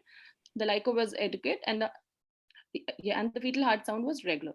So now once we have examined the patient, now coming to the obstetricians, Dr. Nidhi, so in this case, now what investigations will you advise and how will you proceed? Have a situation where she is 34 and a half weeks roughly, and the history is quite suggestive. Classically, we've always learned that it is nocturnal itching and it is on palms and soles. And I believe we have done the other evaluations and ruling out that there is no drug intake and all the other causes that Dr. Vibhu mentioned. So on the basis of my history, already I'm running a differential of IHCP as the top notch. But on examination that I see that she has icterus as well. So the good part in the examination is that there are no associated rashes. It is just the scratch marks, but she is icteric as well. So my further investigations and evaluations would go towards one, as to assessing what is the cause of pruritus. Second, what is the severity of the situation? Are there any maternal or other fetal complications, and assessing the overall fetal well-being as well. So the first thing that helps me clinch the diagnosis is a liver function test with the enzymes as well as the serum bile acids. But since she's clinically icteric, I would also at this point of situation want to rule out acute viral hepatitis also for her and evaluate her from that point of view. And I assume that we've done the basic evaluations at the booking and other subsequent visits. So at this point of time, would want to do an ultrasound abdomen to rule out if she has any cholelithiasis, cholecystitis associated, or any other hepatosplenomegaly, and a fetal well-being scan. Okay, thank you, Dr. Nidhi. So rightly said, we have done the routine investigations and the specific investigations. Her liver functions were deranged. Bilirubin is 2.1. The transaminases are raised in the range of 109 and 164. The serum bile acid levels were 46. with the viral markers negative, and rest, the ultrasound upper abdomen was normal, and her anomaly scan and the growth scan at 34 weeks, it was all well. So now coming to the investigation part, I will move on to the, in summary, so now this patient is a typical, she's a case of cholestasis of pregnancy, and there is pruritus, which is without rash, more on palms and soles, and worsening at night, and as well as elevated bile acids. So typically, this disease is in the late second or third trimester, and it usually resolves rapidly after delivery. So moving to the biochemist viewpoint, I would like Dr. Benita Goswami to address on these issues. So is there any specific bile acid or the total bile acids which are tested? And what is the best time of drawing samples for testing with respect to meal? And do we have any pregnancy specific cutoffs for bile acids? Further, you can tell us about which assays we have for testing bile acids and how reliable are these tests? And, okay, yes, Dr. Benita. Good evening, everyone. Okay, coming to the first question, how do we measure the bile acids? Basically, see, if you want to use, we have got two types of assays. One, we have got the colorimetric ones, which are comparatively cheaper. That measures the total bile acid, okay, which is being done mostly by all the clinical labs available. If you want to measure the specific bile acids, primary or secondary, you need to go for the advanced tests, that is HPLC with MS, which comes out to be very expensive. And as we listen to Dr. Catherine, it is not necessary for us to measure the individual bile acids. Second question is best time. You have to be fasting. So the best time for collecting the bile acids is in a fasting sample, preferably 8 to 12 hours fasting after the meal. Pregnancy specific cutoffs, we are not usually using. We are using the cutoffs being given by the kit insert, because depending upon the method, you have got different cutoffs being given. The cutoffs, basically the clinician has to decide which cutoff the clinician wants to use for initiating therapy. Again, regarding the question, which assays are available, as I told you already, mostly 90% of the labs, they are following the colorimetric assays, which are cheaper. We just have to get a kit you can do on the available clinical biochemistry analyzers. If you want to know the individual bile acid, whether it is the primary, secondary, even you want to differentiate which primary or which secondary, you have to go for the HPLC and MS, which is not done by most of the labs. These are specialized tests, very expensive, so difficult to afford such tests. Okay. How reliable are the results? Again, I'll say if you want to go for reliability, then MS and HPLC are the most reliable. Colorimetric assays have their own drawbacks. You can have inter-lab variations depending upon the kit which you're using. It is always better to repeat the test from the same lab. Do not get tests done, if you want to repeat the bile acids, do not get tests done from lab A and compare the results with lab B. Because depending upon the kit, the sensitivity, the ranges will also differ. Okay, very rightly said, Dr. Benita, that we have to get the test repeated from the same lab. So one thing I would like to highlight, like regarding the timing of testing, it is both pros and cons of testing a fasting or a non-fasting sample. Like in a non-pregnant, as the Dr. Catherine has already explained in a lecture, that the non-fasting is usually preferred for a pregnant female, because if we do a fasting, we may miss out on the severe cholestatic group, which is more than equal to 100. So this was that is what I'm saying. Yeah, that is what I'm saying. The clinician, we leave it to the clinician to decide. If they want us to do the fasting levels, we do the fasting levels. Yes. If they want us to do the PT levels, we do that. Because if you give the food, then the gallbladder is going to contract. The acids are going to be released into the circulation. So we leave it to the clinician. Yes. So maybe for the postprandial, we can have the cutoffs raised. So this was a study which concluded that the postprandial total serum bile acids levels are required to identify the high risk group, because a non-fasting threshold of more than and this webinar हो रहा है तू घर आ रहे कैसा चलो अरे Dr. Vibhu, could you please mute yourself? Yeah. Yes. So this is the common practice which we are doing, because it is more inconvenient for the patient to come fasting. So the random bile acid levels are therefore used to diagnose cholestatic of pregnancy, and it is more convenient for the patient as well as for us, because hardly any difference has been seen between the random and the fasting testing results. Yeah. So if we have limited availability of doing these tests, probably as Professor Catherine also mentioned, then doing that one time and picking the highest value is also beneficial to give you an idea about the severity. Yeah, I fully agree with Preeti when she says that, because anytime if the threshold of 100 is reached, so that termination will have to be done at 36 weeks. We can't go beyond that. So maybe, but we do not have any recommendations to that, Preeti. That's as of now. This is just about learning and growing yes, with your yes, experience. Yeah, I fully agree that there is absolutely no need to call a patient fasting. It can be random. And the second thing is that if we do 2 hours postprandial, we might get the best results. That is what. Also, I think the labs also tend to ask the patients these days ki fasting bula ki you have been asked to do it postprandial. So I think it's best to tell the patient that whatever has been done, you inform to us how it has been done. Yes, so we can interpret it. Yes, ma'am. Depending upon how the sample is collected, the values will differ. So we leave it to the clinician. Whatever the clinician instructs, we do it in that way. If they want it postprandial, we do it postprandial, and we mention it on the reports. It's a postprandial report. And we can even mention it on the prescription, Preeti. I think that would be a good idea to mention it on the prescription and get a 2 hours done. That may be most reflective. That is what it appears. Yeah. Okay. Okay. So over to Dr. Shakun, ma'am. Now we can move on to the guest. Thank you, Dr. Nishtha and Dr. Manju, for this opportunity. I invite Dr. Ajay and thank him for sparing his valuable time. Dr. Ajay, can you tell us about the risk factors that predispose a women for developing IHCP? Hello, Dr. Ajay? Yeah, yes. Can you hear me, ma'am?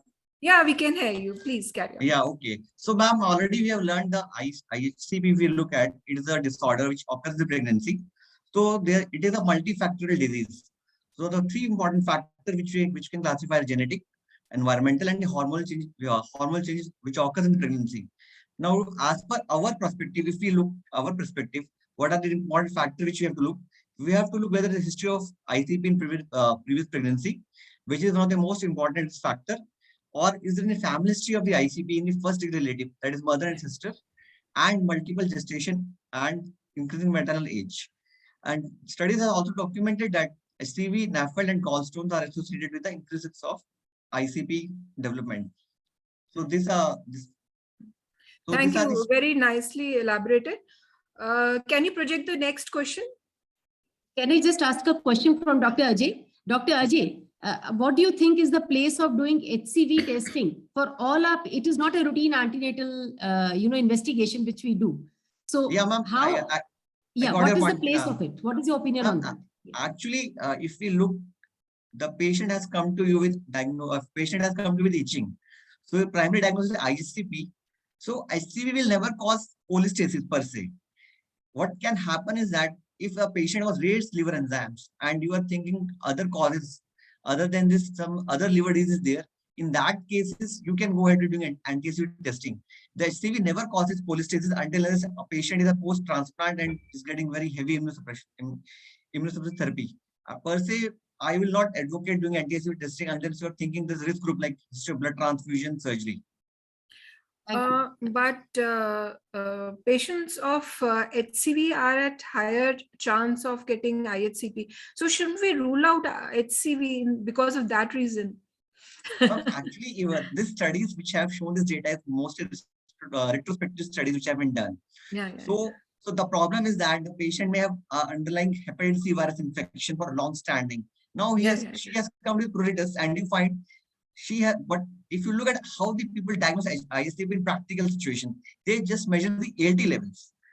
In fact, bile acid tests we are also not doing, because as a part of gastroenterologist, LFT to us is only AST, ALT, albumin, and INR. We don't do bile salt in our routine testing for as a part of LFT. So if the liver enzymes are raised, obviously one of the important things is to look for HCV and HBV infections, which are quite common in the population. So that's why you will pick up these patients. So depending upon their population, it's that you will be finding this patient to be antigen positive. So should we do let's go to the next question. In these patients, do we need to rule out other disorders, other liver disorders? If the patient is coming with like pruritus in pregnancy and raised transaminases. Okay, raised bile acids and transaminases. So, can you show? Okay, we all know the bile is produced in the liver. So the most important component of the bile is bile salts, which is around 67% of this bile. So if we look at the clinical feature of cholestasis, they are pruritus, fatigue, jaundice, and steatoria. But some person who has got long-standing cholestatic history, they can develop cirrhosis, then they will come to with ascites, encephalopathy, and GI bleed. So it's very important that how to approach. So we simply divide our patient in two groups. One is intrahepatic cholestasis and one is extrahepatic. The intrahepatic cholestasis means there's an impairment of production of bile at the level of the liver, or either there is an impaired excretion of the bile in the caniculi. The most important causes which we have to look here is whether the patient has taken any drugs or not, because drug intake is very, very common in our countries. One has to look into this cause.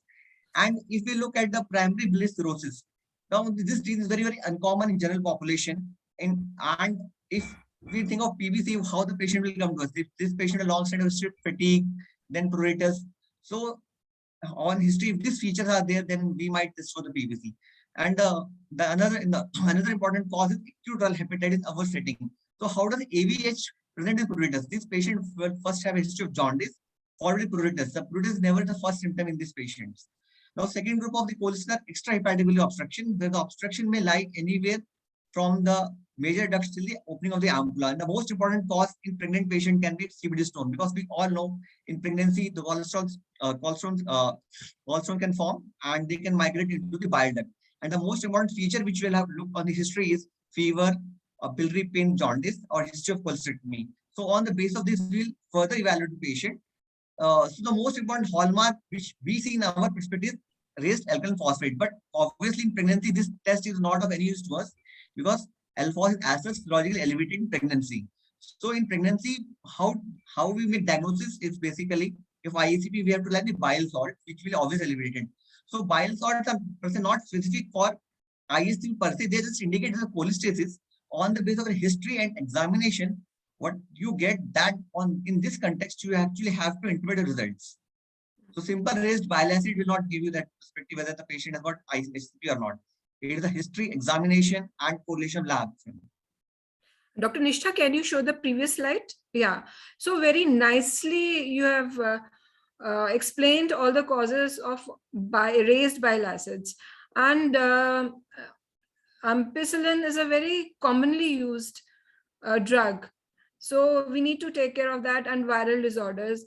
And as you said, if patient has underlying liver disease, the history suggestive of those underlying disorders will be eminent beforehand, before the pruritus will present. This patient will have all those symptoms of liver disease because of whatever the liver disease or the biliary disease is, rather than presenting the first time in pregnancy in second or third trimester as raised bile acids and pruritus only. So that was very nicely explained, and we don't need to investigate each and every patient for all these disorders, liver and biliary disorders. But if they become very severe, maybe we need to send them to you for evaluation. So can you, yeah. So my next question is, in pregnant women presenting with pruritus, having raised transaminases but normal bile acids, ma'am also said normal bile acids, what differential diagnosis do you consider? And would you like to do any additional investigations? Okay, ma'am. So, ma'am, actually, we have to approach all the patients individually. So Yes. you have to fall back on the history, examination, and labs. Suppose the first diagnosis ISTP, like this patient has typical history of pruritus, late trimester presentation. So if the levels are not raised, so what can be the cause? One of the important causes is time lag between the onset of symptom and lab values. Yeah. Studies have documented bile acid levels are not raised. They may take some time. So if you are thinking on the line of SCP, maybe you repeat this after 1 or 2 weeks. So, and second cause is UDCA therapy, which ma'am has already elaborated. If you are doing total bile acid levels, they will raised. Yeah. Only in individual you have to consider. And again, a debate of fasting versus non-fasting sample. Yeah. So if the fasting sample levels may be slightly lower.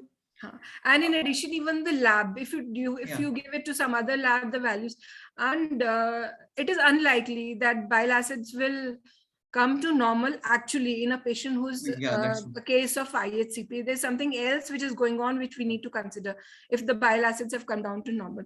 So in case bile acid estimation is not available, is there any other investigation that can be used as an evidence for diagnosing IHCP? So, ma'am, actually, I read literature recently. So what I got is that all of you are following RCG guidelines. I think, well, that's what the paper also say. So what these guidelines say is that they are giving option of ALT as a substitute of bile salts. So if you look at ALT is a very sensitive marker. So what does it mean? Sensitive marker. It means that if you are doing ICP and ALT is normal, so virtually you can rule out the diagnosis unless you repeat a test after like 1 or 2 weeks, and still it is. So if you see the ALT levels and they remain normal, so ISCP can rule out very safely. But if levels are raised, then you have to evaluate depending on case to case basis. Like if the level is very, very high, more than 10 times. So you have to look for drugs, maybe acute autoimmune hepatitis, acute hepatitis. So all these causes, evaluation depends upon the patient history and examination. So the lab, what I can say is that ALT can be used as a marker, especially in our setting where bile salt levels are not available, depending on patient history and presentation and degree of elevation of ALT. So up to 2-time elevation, ALT can be used as a very good marker to my perspective. And other things, people have studies new like glutamine S transferase, but they have not transferred to bedside. So what we have available, we have to use at best. So I think ALT is a good marker to maybe used. That's what I think, ma'am. So thank you for that. Can I just come in, Doctor? Dr. Ajay, tell me one thing. ALT can be raised in so many other conditions. So just to that's what I'm telling. Suppose, so what are the cause of raised ALT? There has to be history, examination, and your lab value. This patient, if you take, this patient has only pruritus. She doesn't have any other risk factor for viral hepatitis. So you have done screening for HGV and HGV. She doesn't take any drugs. So these 3 important causes are ruled out in her. And if I look on the enzyme level, they're less than 2 times. So how much level of enzymes are elevated? They're also important. So 2 to 3 times are what we see in ICP typically, and she doesn't have deep jaundice, not between more than 5. So all these things has to be correlated with clinical data available. Now, what I want to say is bile salt may not be available at PSC levels or very small settings. So if we start telling we have to do bile salt at all, the tertiary care center, it's very good test. I don't deny it. But again, what I want to say, at our hospital, we also don't have bile salt facility level free. That's really good. And I think the carry home message here is that everyone should not only look at pruritus, but look at all other and only at enzymes separately. One should look at the whole clinical picture in total and then take a call. So Dr. Ajay, if bile acids are not available, we can start ursodeoxycholic acids based only on itching and raised ALT. Is that so? If we rule out other causes, whatever are available to us. So UDC can be started? But UDC is a safe drug. Actually, I don't think there's any harm in giving it. If your primary diagnosis is that, you can, depending on your indication, that decision you have to take, whether patient or higher risk for preterm, and so we can make diagnosis, but you have to decide whether patient or risk factors for maternal and fetal. That will come from your side, ma'am. From our side, you can give safely UDCMR. Yes. But and if secondly, we can itching will not be released by UDC, ma'am. Yes. And secondly, we can request Dr. Binita to initiate the process of getting bile acids in our lab. Thank you. I invite Dr. Nishtha to proceed with the rest of the discussion. Thank you.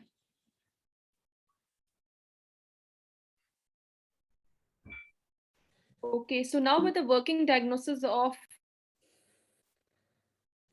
Go back to the slide. Previous slide, please, Dr. Nishtha. Previous slide. Yeah. So now with the working diagnosis of a 30-year-old lady with a second gravida para 1 living one, 34 weeks, 2 days, with cholestasis of pregnancy. So now my question is to Dr. Preeti and Dr. Deepu. So how will you manage this patient as far as counseling, inpatient, outpatient, and the drug therapy is concerned? Yeah, so when such a patient with the clinical diagnosis is confirmed and it is that of intrahepatic cholestasis of pregnancy.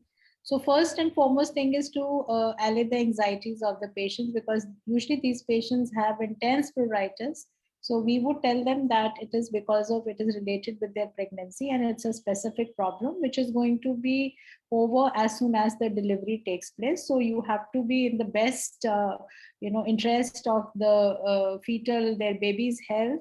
They have to remain calm. And what I do is that I generally start with a management of their basic skin barrier management, that the dryness of the skin. So I would give them a very mild cleansing agent to wash, use as a body wash, apply a good moisturizer after bath, which is very important because especially in winters when they come, the dry skin will be more pruritic. So any pruritus, irrespective of its cause, if it is associated with dry skin, it is going to be more intense. So the dryness has to be managed with a moisturizer, with a mild skin wash.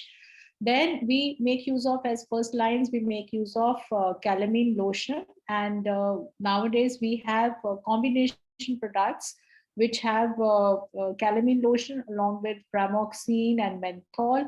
So generally I advise them to, cool their skin. So with the help of, in winter, some tap water compressors of the area which is affected, although it is generalized most of the times, but then certain areas which are easily accessible, such as the legs and the arms, generally the patient has intense pruritus. So there is eczematization and there are sometimes we see secondary lesions. So I also make use of a very mild hydrocortisone preparation for local application at night, which is only for the local area. So you have to be very cautious.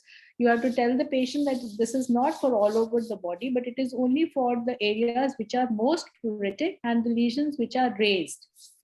So at night application, antihistamines we make use of, because we have to give a combination therapy. The pruritus is very intense, so we make use of cetirizine, fexofenadine, loratadine, and this is how we treat. And this is a multi-speciality kind of management that these patients require.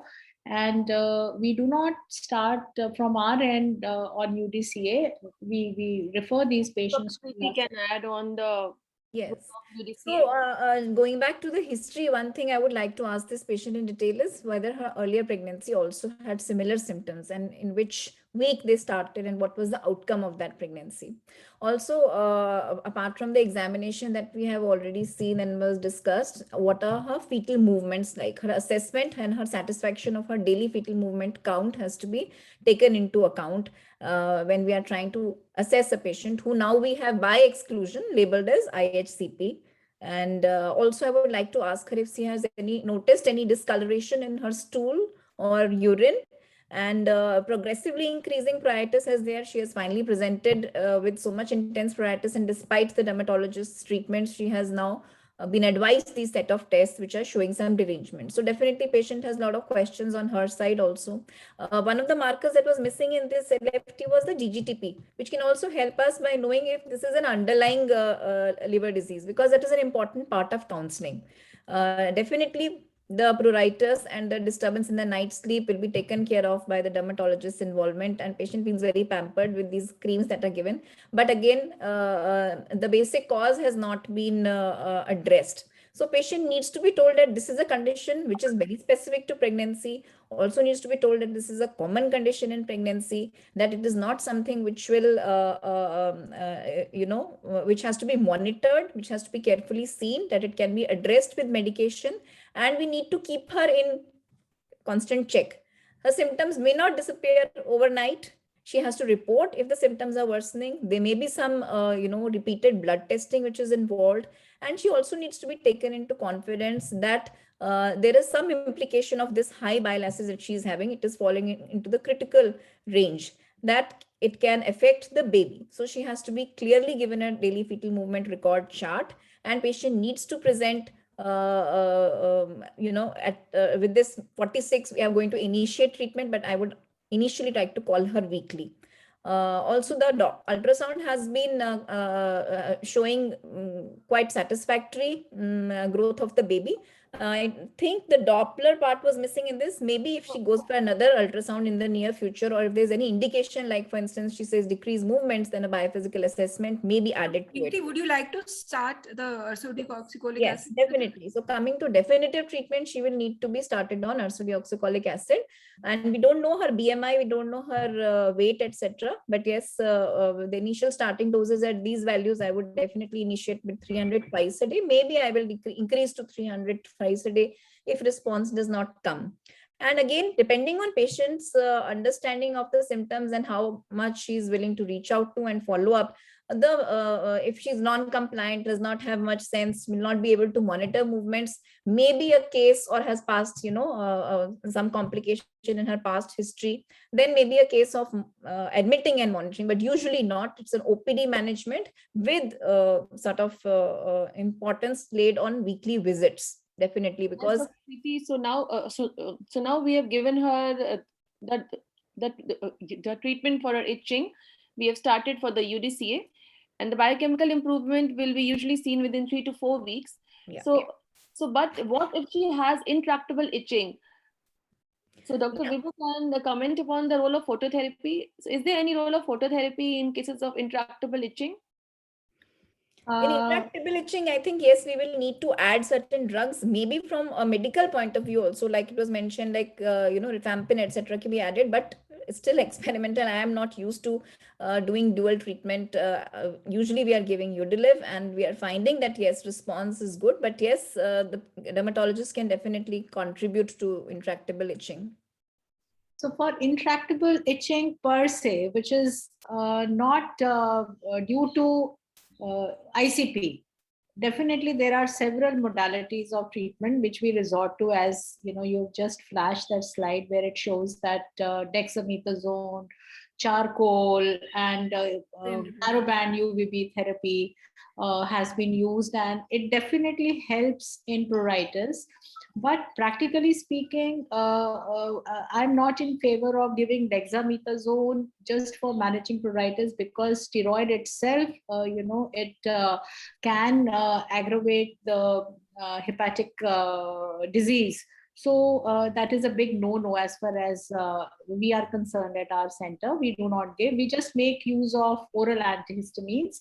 We do make use of narrowband UVB sometimes, but these patients, it is difficult for them practically, to come to the clinic, because it is thrice a week visit, which requires them to come to the OPT, to the narrowband clinic. They have to come and take this therapy.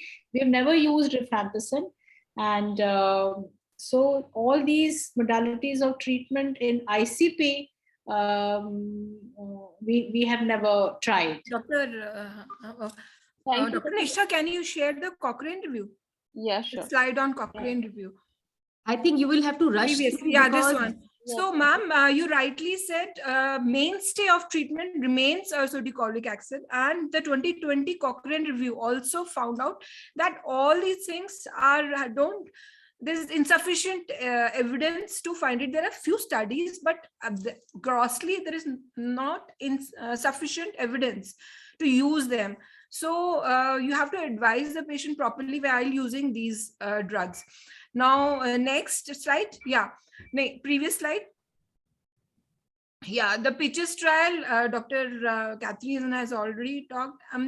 They talked about ursodeoxycholic acid improving pruritus as well as preterm labor, but about stillbirth, it doesn't help much. Next slide. Yeah, but things are going to be better with the results of Terrific trial, which is trying to find out the superiority of rifampicin over ursodeoxycholic acid. But here also the primary outcome remains itching only, but they have all the adverse maternal and fetal outcomes at secondary outcomes. So maybe we might get some data about the help of or what positive effect rifampicin gives in the treatment of IHCP. Next slide. Sure. Yeah. Now, and Dr. Nishta, can you please take over? Yes, sure. So So I think now we have diagnosed, and now coming to the complication part. So I think Dr. Nidhi can take this question. So what are the maternal complications seen with cholestasis of pregnancy, and how are you going to monitor this lady ahead? Thank you, Dr. Nishtha. This is a very pertinent question because, again, classically, we focus our attention and energy on the fetal well-being and the fetal surveillance, forgetting that even the mother with IHCP could be at risk. So in certain situations, because of these elevated bile acids, there could be a deficiency of the fat-soluble vitamins, especially vitamin K, because of decreased absorption. And this vitamin K deficiency in certain situations could make the woman more prone to hemorrhagic complications. Now, most of these hemorrhagic complications are known to occur post-delivery, but occasionally it has been seen that it also occurs antepartum. So we need to be careful about. As we had heard earlier from Professor Catherine, there is an increased association in the development of preeclampsia and gestational diabetes. So that is one thing, again, that we need to watch out for and be aware of. And that is only when we'll be able to increase the surveillance once we are aware that these associations are known to occur. It does increase the risk of operative interference in these patients, whether it is an operative vaginal delivery or operative in the form of cesarean section. So those morbidities definitely go up. Though classically not a complication, but the way it causes intense sleeplessness, that itching at night, it may affect the quality of life of the patient. And then as a secondary effect may also lead on to nutritional deficiencies because she's not able to carry out the day-to-day work. So those things also do matter. And over the long term, which we'll discuss a little later on, there are those associations. Now, as far as your second part was concerned as how to monitor, so we'll be taking up the fetal monitoring, but the maternal monitoring remains the same as it would be for any other pregnancy, with specific attention to the development of gestational diabetes, hypertension, any bleeding disorders that would be there. Whether to repeat the investigations, since she's already at 34 weeks and 2 days, has a bile acid in the range of 46, which fits into the high risk category, I would want to call her for a weekly visit and repeat her bile acid levels at a weekly interval, and then accordingly take a decision for a planned delivery. Okay, thank you so much, Dr. Nidhi. So now moving on to the fetal risk. I think Smitra ma'am can take this question. What are the fetal risks seen with cholestasis and how to go about with the fetal monitoring? Yes, ma'am. Thank you. Thank you very much, organizers, for this very kind invitation. And I think I've got the toughest part. Well, the fetal monitoring, first thing is the fetus definitely, we know by now that it is at risk for preterm labor and for meconium staining of the amniotic fluid, and of course, a sudden intrauterine death. And the causes, as we know, are the raised bile acids, which may increase the sensitivity over the oxytocin receptors and thus increase the incidence of prematurity. And the irritation of the fetal bowel can also lead to meconium staining, and the fetus can pass meconium, and there can be meconium staining of the amniotic fluid. And sudden intrauterine death, we have learned by now, could be due to arrhythmias, which are caused by the bile acid. So now the thing is that there are two things. We know, of course, what are the fetal modalities which are available for fetal monitoring. We know there is a daily fetal movement count, there is a non-stress test, there is a biophysical profile, and of course, not available perhaps in India, maybe in just a center, but there is a computerized CTG and so on and so forth. But having said all this, the studies have shown that none of these modalities will actually be able to predict the sudden stillbirth which happens. People have tried to look at the amniotic fluid, do an amniocentesis or do an amnioscopy, but those are invasive. And how does it help, that you try and look for meconium? So what can we do? So there's something like about the daily fetal movement count. So studies have shown that the mother can experience a sudden change in the fetal movement. Like the mother is very, very sensitive towards the fetal movement. So that is what I would need to counsel my patient, that this is a disease where the fetus can get affected. There can be a sudden adverse event, and she needs to keep a very careful check on the fetal count as well as on the type. There might be sudden increase in the fetal movements prior to an impending stillbirth. So that is something I need to counsel my patient about. And secondly, coming from a public hospital, I really can't say that, I can get the bile acids done frequently, but definitely if one bile acid is available, I can keep an eye on that bile acid and decide that between 46 to 100, as we've learned that, the adverse events are not as much as it would be if it would have touched 100. So if it is there at 100, then of course I would be thinking about an early delivery, maybe around 35, 36 weeks.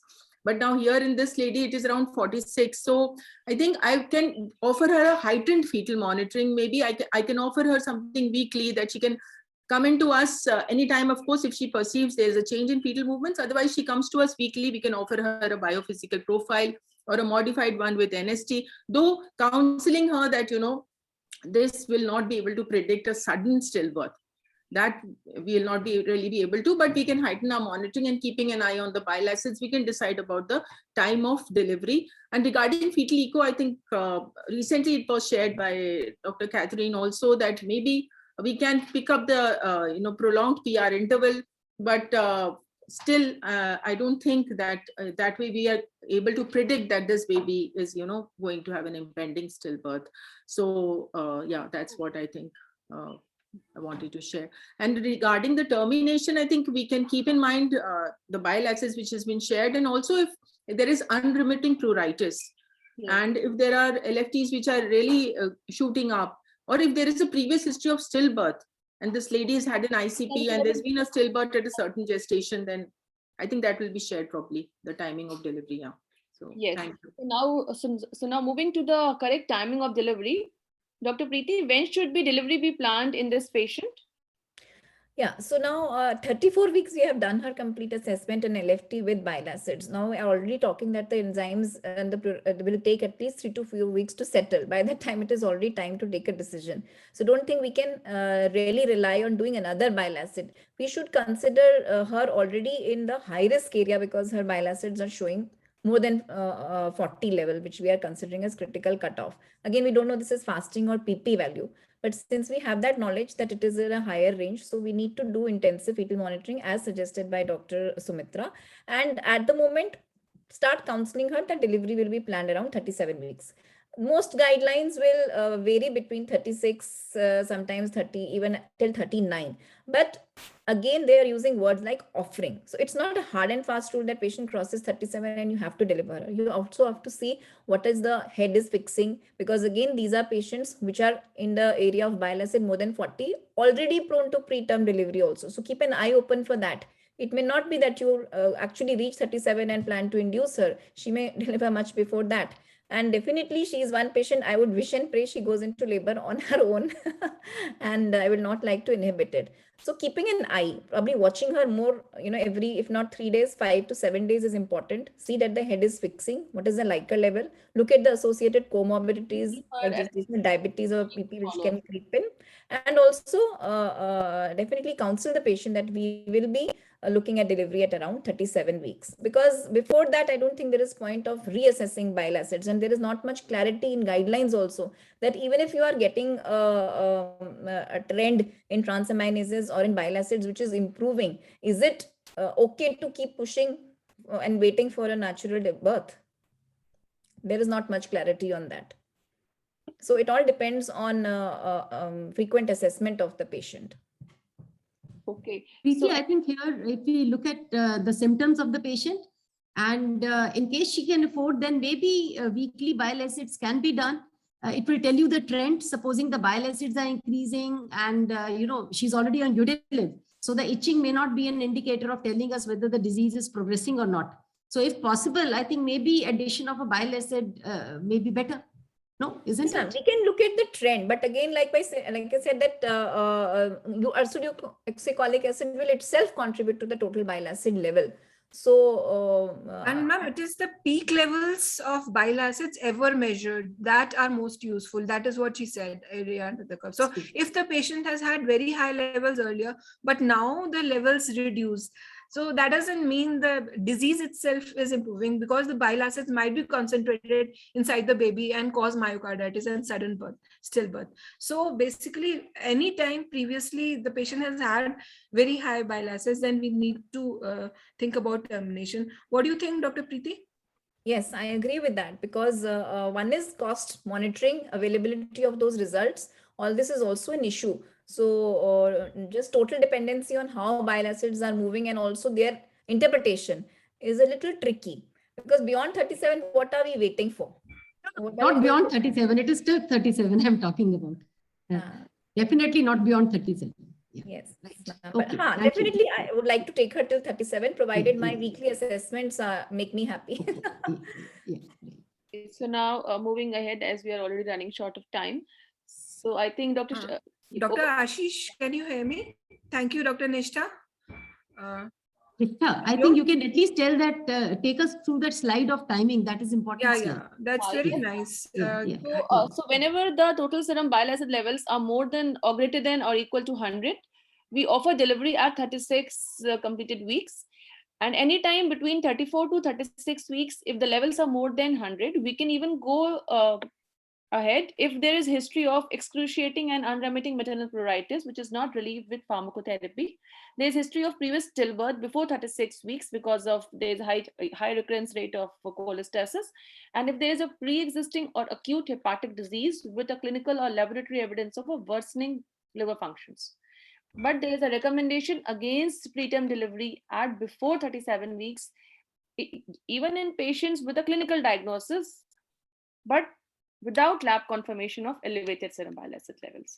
So this should be very clear that that even at less than 37, if there is a history of clinical, if there is a history of ISCP, but we are not, but we don't have elevated serum bile acid levels, we should explain to the patient and all the risk of prematurity. And any levels which are less than 100, so we can offer delivery at we should individualize every patient, and we can offer delivery between 36 to 39 weeks as per the level, as per the evidence available. Okay, so I think that was for the timing of delivery. We move ahead with the neonatologist viewpoint. Over to Dr. Shakun. Thank you, Dr. Nishtha, for that very nicely explained slide. Dr. Ashish, are you there? Can you hear me? Hello, can you unmute yourself, Dr. Ashish? Yes, ma'am, I can hear you. Thank you so much for sparing your precious time. Babies are the crux of the pregnancy. They are center stage.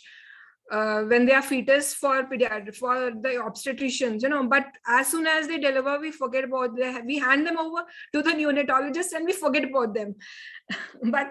And you take care of those babies.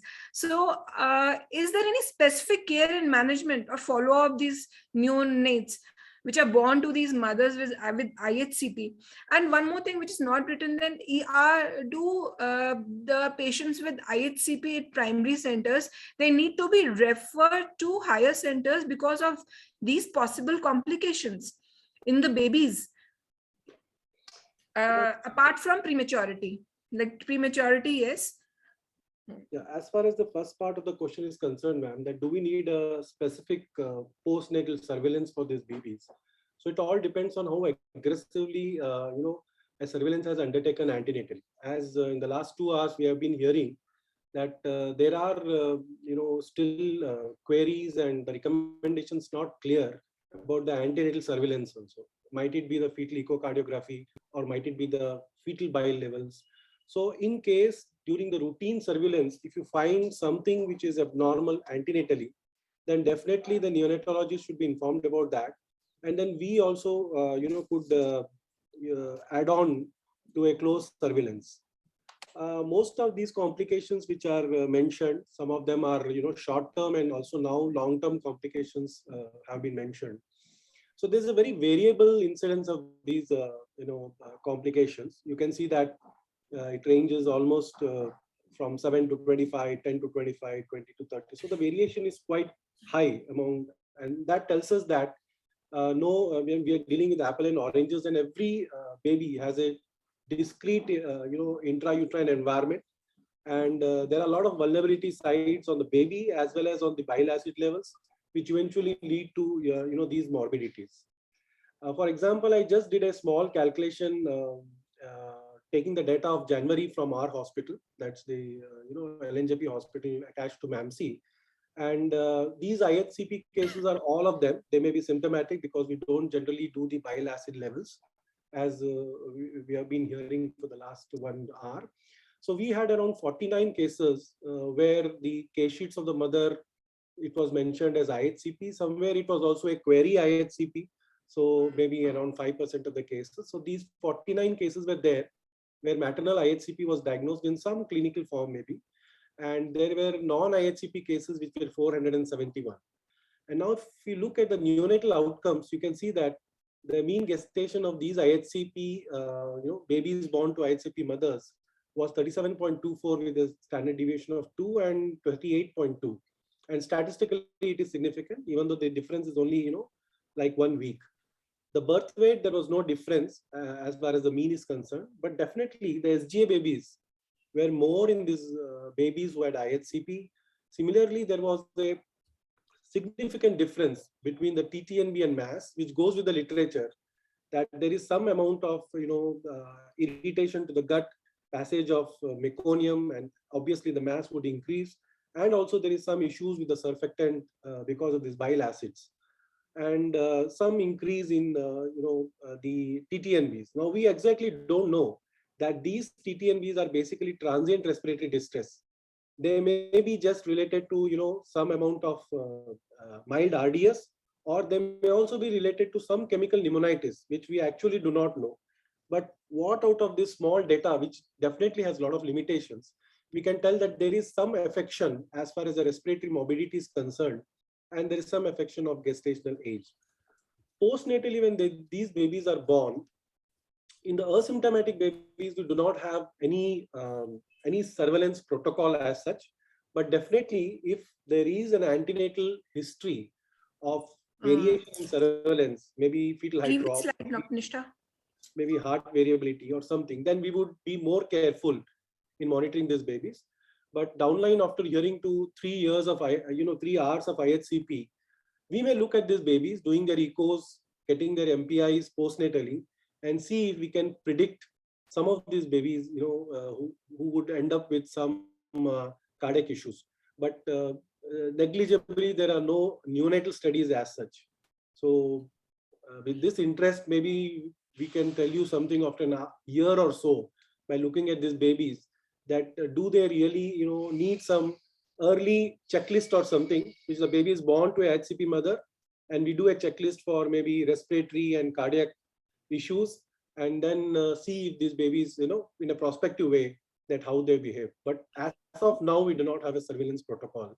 And do these mothers need to be referred from a primary to tertiary centers only because of IHCP, because of their increased chances of no? Thank you. That message is very clear. They don't need to be transferred. But I am very happy our neonatologist, clinical biochemists, and the podologists are getting sensitized to IHCP as well. So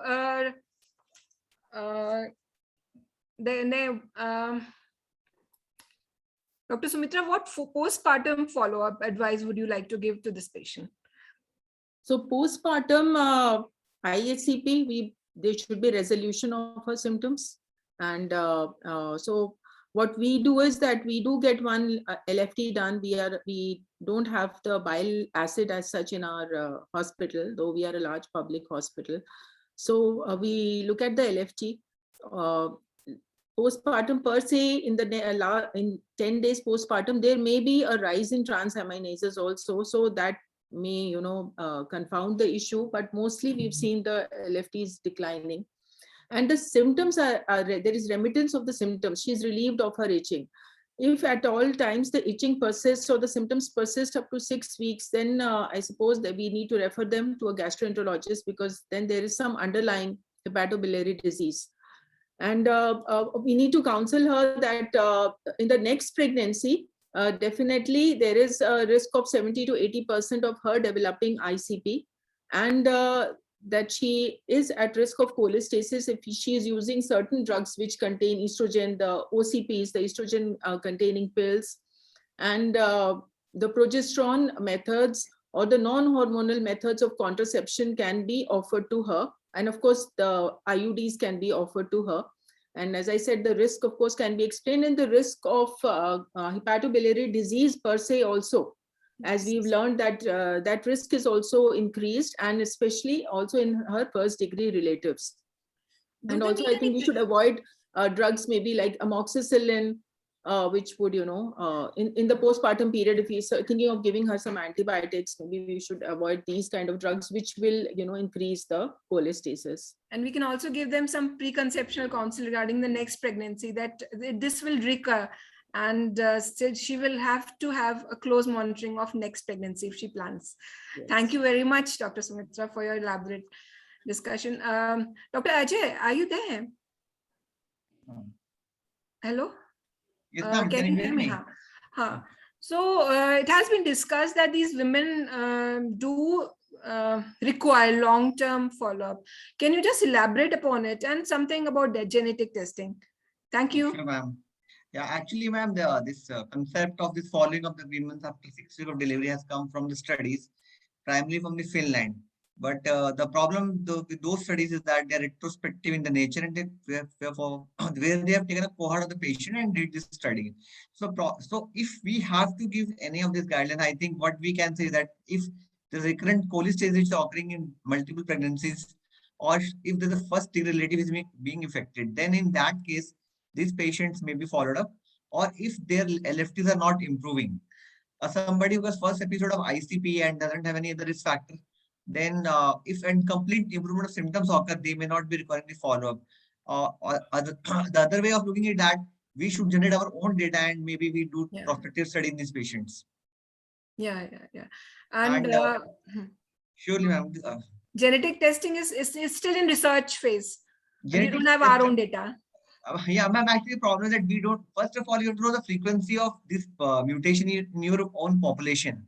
So you don't have any data for that. So you have to generate that. And what will the diagnostic implications? So there are twofold. One is that some of the patients who are more severe, they may have progressive liver disease, or you can avoid the drugs which can cause respiratory cholestasis in them. Yes. Thank you so much, Dr. Ajay. So long-term follow-up of these patients have found these patients develop chronic hepatitis, liver fibrosis, hepatitis C, gallstones, and cholangitis. And in our next slide, 44-year-old follow-up, which was a very large follow-up, 2/3 of these patients developed liver disease, as compared to only half of the patients who did not have ICP. So that was very interesting in the study. Next slide. So, ma'am, Dr. Manju, ma'am, there was a message that people were not clear about the timing of delivery. Would you like to elaborate once more? I'll clear it. Yeah. Thank you. So thank you so much, Nishtha and Shakun, for taking us through, and thank you to the panelists for very, very nice and crisp answers. It was great to have people from different specialties and our own specialty. The young ones gave very clear answers.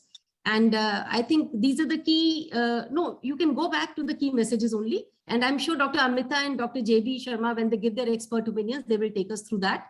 So for the key messages, I think what is important is that when we talk about IHCP, we are worried about stillbirth. We do not think about prematurity at all, and that too iatrogenic prematurity. Yeah. So I think with these two big sessions which we've had with Dr. Catherine, so now at least we do not, kind of have a knee-jerk reaction with patients who are, coming to us with pruritus and bile acids of 10, 11, 12, 13, 14. We were inducing all these patients right and left. So I think the inductions have definitely come down. So remember, we now have to remember not the figure 10, but the figure 40. So that is what is something which is very, very important. So that is a very good take-home message, that morbidity, perinatal morbidity would increase with, when bile acids are more than 40. So let's not induce unnecessarily. So not add to the iatrogenic prematurity and cesarean deliveries also. And second is that, this is what I have already said, that IHCP is diagnosed when a pregnant woman has pruritus without rash with raised bile acids. So liver enzymes are also a surrogate marker. I'm to say, let's not depend. Right now, what happens is that any patient who has got pruritus and raised liver enzymes, even if they come to normal, we keep treating them as intrahepatic cholestasis of pregnancy. So that is also not acceptable. So there could be a little disease, viral kind of an illness, which can give rise to, raise the enzymes. But once they come back to normal, it is okay. But if they're rising or, then we should try and do a bile acid. But in case we can't, then I think a very clear guidance by recommendation by a Society of Maternal Fetal Medicine is that it is not justified to terminate a pregnancy at less than 37 or even at 37 if you have pruritus only with raised enzymes. So we have to really look at it and not get, I'm not saying you are not supposed to get worried about intrahepatic cholestasis of pregnancy, but it should be rightly diagnosed. So, and then, delivery. Now that is something which is very clear. So remember, with delivery, there are two things which should come to your mind. One is a cutoff of 100 and a gestation of 36. So Dr. Catherine had very nicely shown in that study, last study which they had done, that the stillbirth rate increases after at 36 weeks. So with 100 also, you can go up till 36 weeks. So, each week which you add on can be useful and, fruitful for the baby as far as the long-term complications are concerned. So, but in case there is a coexistent problem, like the patient has got additional preeclampsia or gestational diabetes mellitus, I think you need to be more careful and you can individualize it, tailor it, but only IHCP. Even at 100, don't deliver babies at 34. Give them more time. That is what is the message.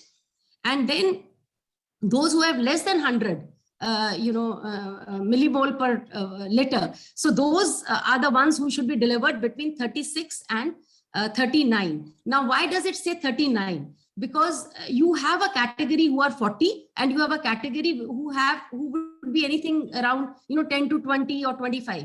So beyond 37, you would go not in those who are 40. At 40 ones, you will deliver them at 37.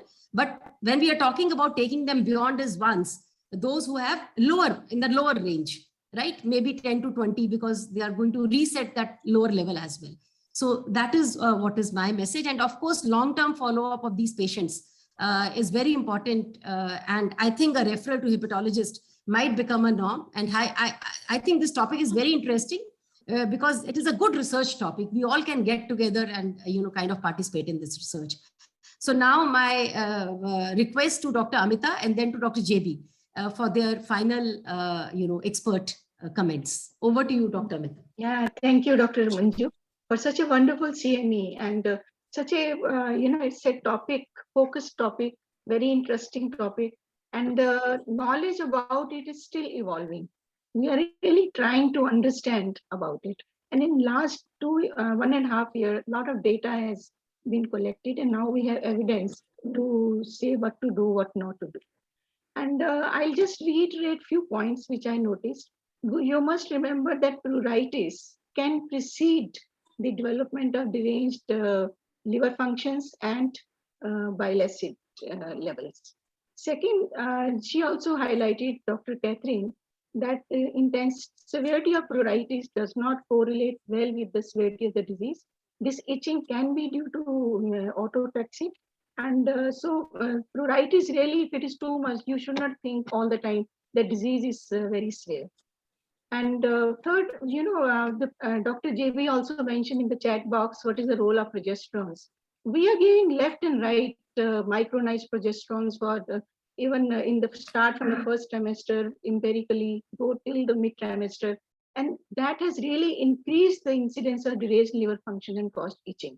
So please do not use judicially use micronized progesterone. That can also cause ICP.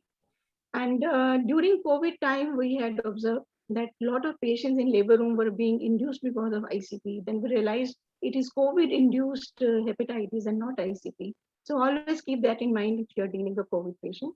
And there's a lot of controversy about the window period, which Dr. Manju has really clarified well. You must all read the meta-analysis in 2019 published in The Lancet about Ovadia. And first time he correlated the quantitative levels of bile acids with the outcome of stillbirths. And very clearly, this 36 to 39 window was given by him also. And if she rightly said, Dr. Manju also, if it's less than 40, then you can be more near to 39 weeks. If it is more than 40, we have to be near 37 weeks. And if it is more than 100, then of course, any time individualize the case and see what the situation is.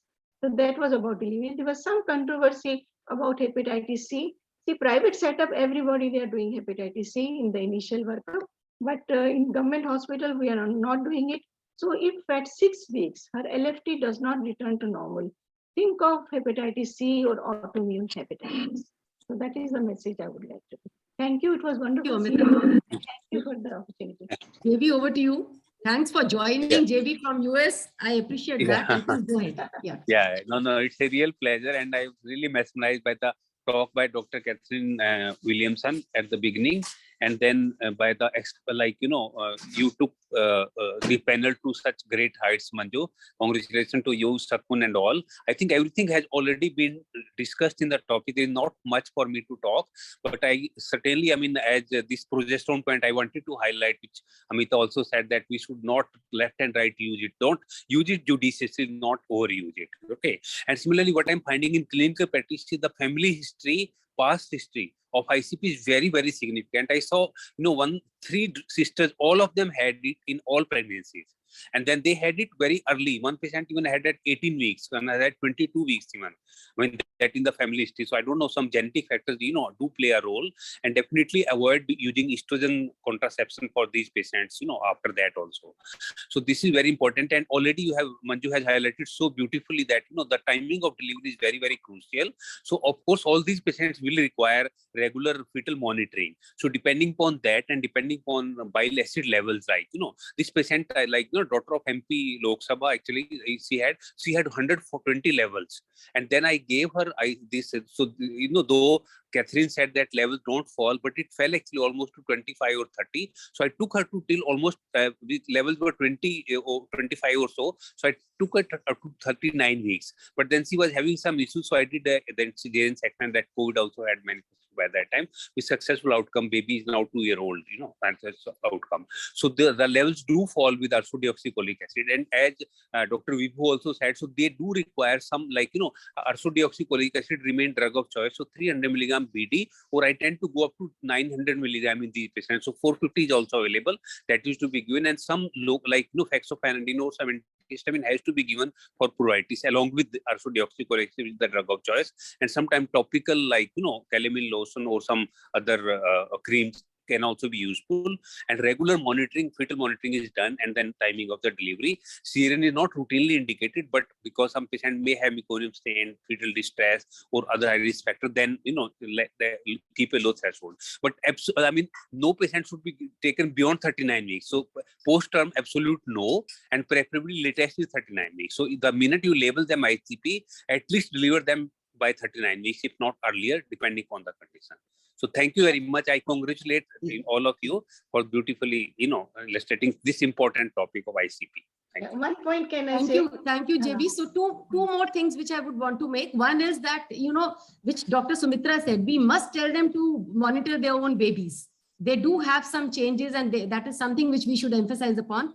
And second is that in case you don't have bile acids, please ask them the color of their urine and the color of their feces. So I think these are things which we can add on in our practice. So if we are, low resource country, then at least we should use our clinical, senses more effectively. Yeah. Amita, you wanted to say something. Yeah. Vitamin K has not been mentioned, which somebody asked in the chat box. See, if patient has steatorrhea, then only, and the prothrombin time you should be doing if in PFT, in the LFT are abnormal, or patient has fat malabsorption, or she is going into labor. And if PT is prolonged, then only give vitamin K. Otherwise, there's no increased incidence of PPH in this case. And actually, maybe she's saying that because RCOG guidelines say oral vitamin K, oral water-soluble vitamin K prophylactically in this patient towards the end of pregnancy. But now those guidelines are pretty old, but current guidelines are evidence-based. Only if PT is deranged, then we should go ahead with it. Another point about rifampicin, it's investigational drug. So you should not be using it like that. If you want to use it in intractable cases, then discuss with your team and have a combined decision to use it. I have never used that. I've used it in one patient, and she did respond to it. Yeah. Right. So over to you, Shakun. We've half an hour delayed. So for a vote of thanks, please.